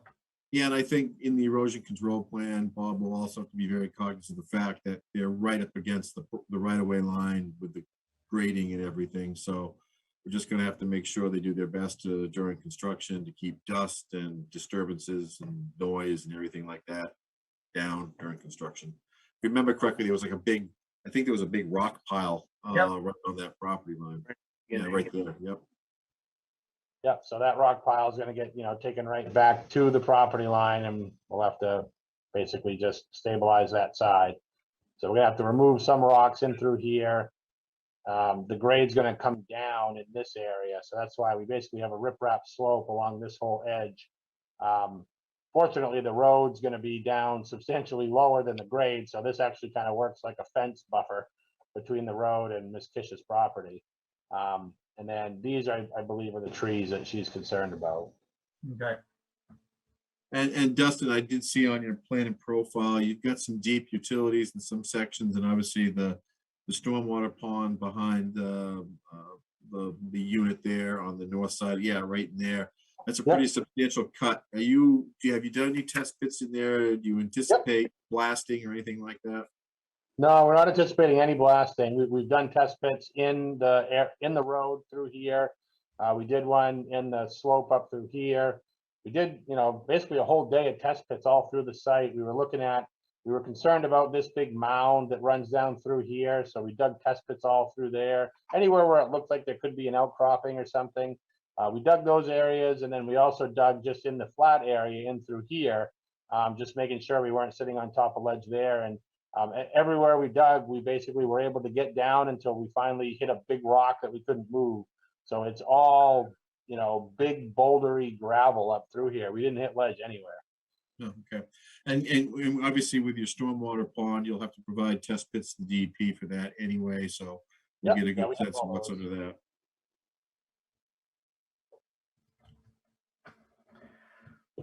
all right. So I don't think, or at least I'm not prepared to even give you a straw man answer on this, on our 2 waiver requests. I'm not sure what the board wants to do. Is there any, You're not obligated, obviously, to make a decision tonight on those waivers, and my recommendation would be, let's have another conversation with the town's attorney before you even delve into that. I agree. Sounds Yeah, good. I agree. I agree. Okay. All right, so other than that, Dustin, do you have any other questions for the board? I don't believe so. I think that would be the biggest one for us. And again, it's just, it's really just about this one unit here. We really would like to keep it. But I think that's what it's gonna come down to. We're not gonna change any of the design of the road or layout or anything like that, whether it's 24 or 25. So I think, no, I've got my list of items to address. And we'll work with Jim on his review of the material that we dropped off today, and any stuff we talked about today and stuff we'll follow up with in the next week or two. We'll button all the plans up and look forward to meeting with the board again in February. in February. Okay. All right.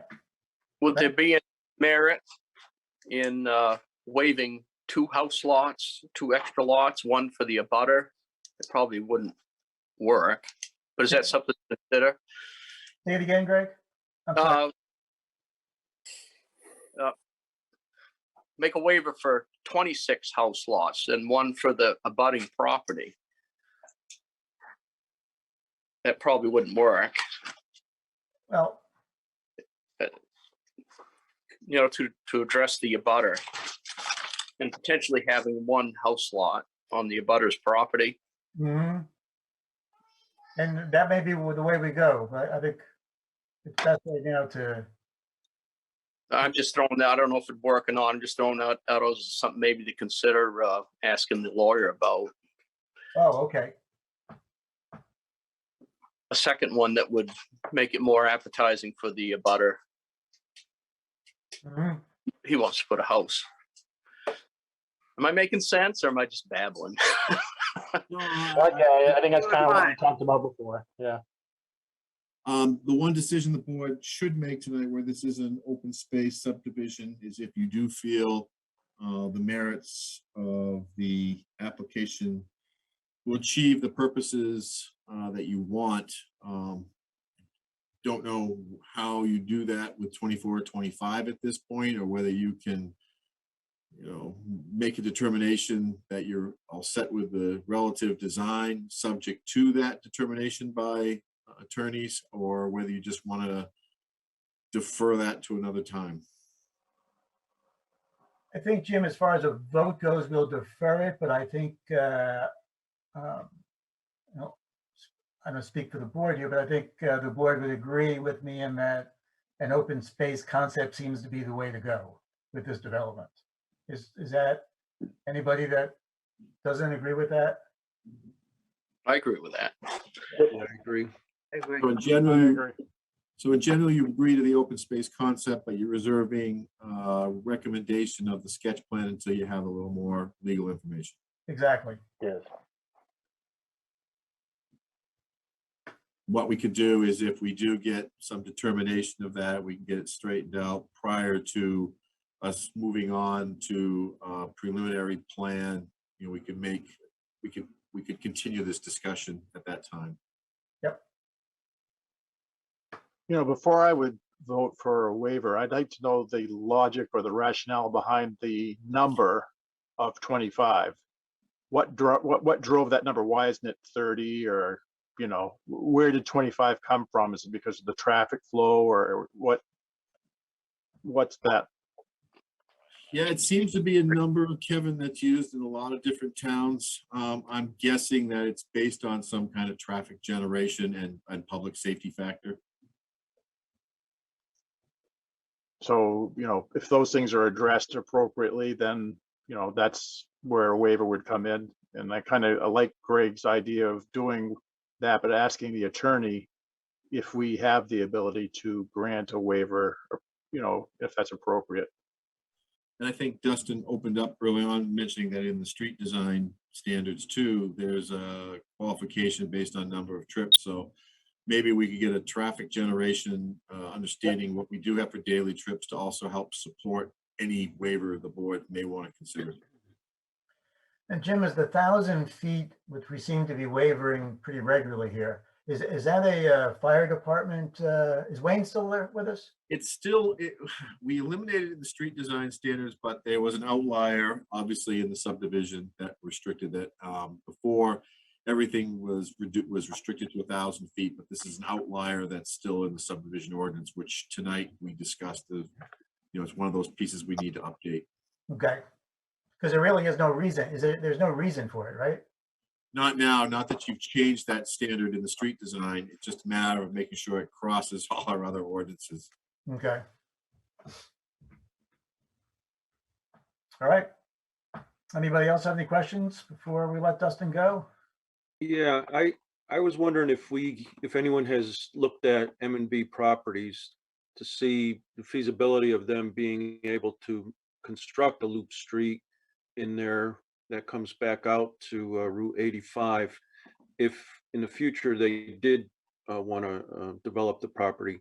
Um, It doesn't show much of the adjoining land, but if it's, relatively easy for them to be able to make a loop connection, then that problem, I think, would go away. Mm-hmm. And I believe, Yeah, lot one. Ed, that back, might have been in the late 90s, early 2000, Peter Buskey, I believe, owned this property, and he looked at this for a potential elderly housing complex, and nothing ever happened with that, but that was one of the reasons they extended the water up to this location. Yeah, there's one abutting property to cross it. I think that's owned by the Burnhams. It goes out to 85. Yeah, that's correct.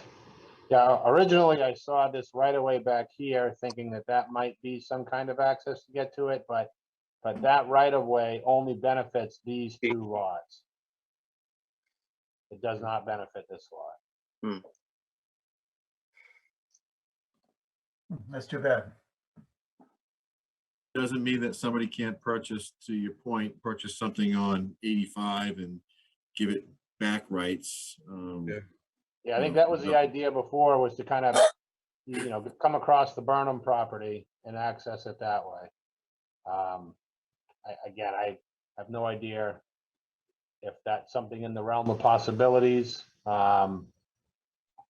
But I think that would be how it gets done, would be to somehow access out this way. Okay.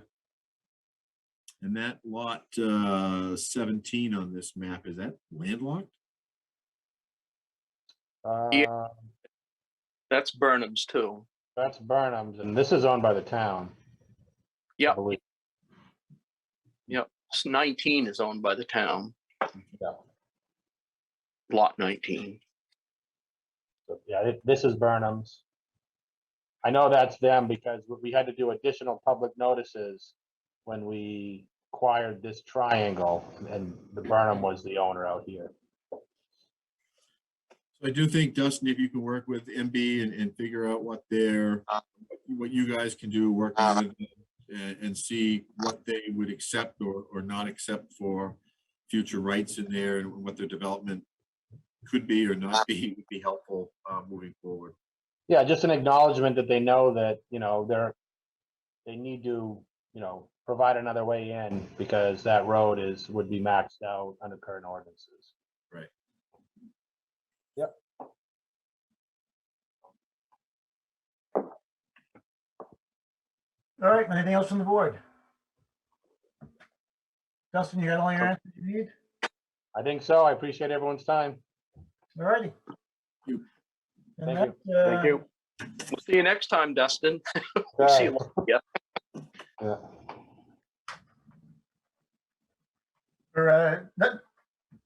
Next time, Dustin, like revision number 5 to this project? We don't want to revise it anymore. We want to go build it. Yeah. All right, anybody else have anything for this evening? You do have, you should have got the findings of fact for Boulder Bend. How are we gonna do that?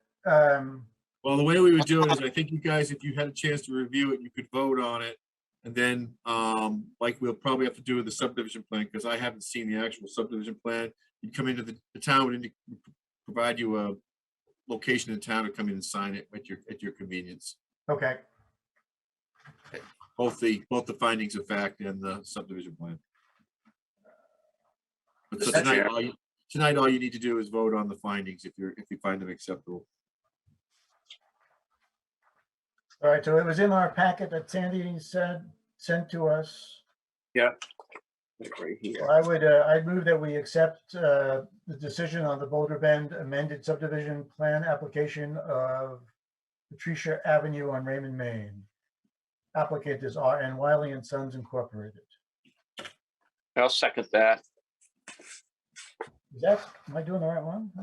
Yeah, okay. Yep. Riley and Sons Incorporated. Is there any Mr. discussion? Mr. Chairman, Yeah, Wayne. one of the conditions in your findings of fact was the E911 addressing, Right, and that hasn't been addressed to date.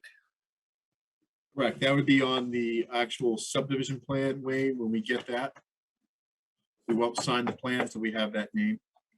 Okay, I think, yeah, it's I a think I had that, I think I had it. in there. well, they just proposed 3 names today. No, I have it in there as a condition of approval.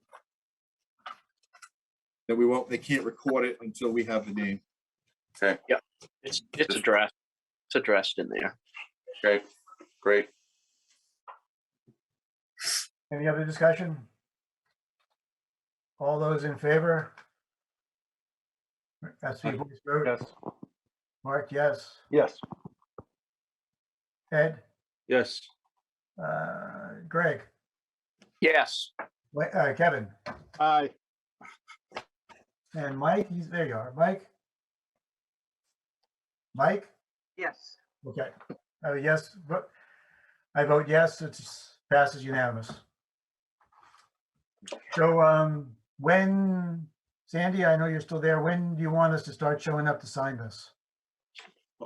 I would like to, if I can chime in real quick. Sure. I'd like to have us have the subdivision plan in place with the new names and these conditions on it before we have you come in, so we can do it as a one-stop shop, if that Okay. makes sense. Yep, so Sandy, you'll just email us out when it's time to go. I will do that. Sounds good. Anything else this evening? Move Okay, to adjourn. Greg, did you just move? I move to adjourn. Ah, perfect. Second. All those in favor? aye. Aye. Aye. Aye. Passes. Thanks, guys. So see everybody on the 27th, right? Yep. Yep. 6 p.m. 27, 6 o'clock. Sounds Yes. good.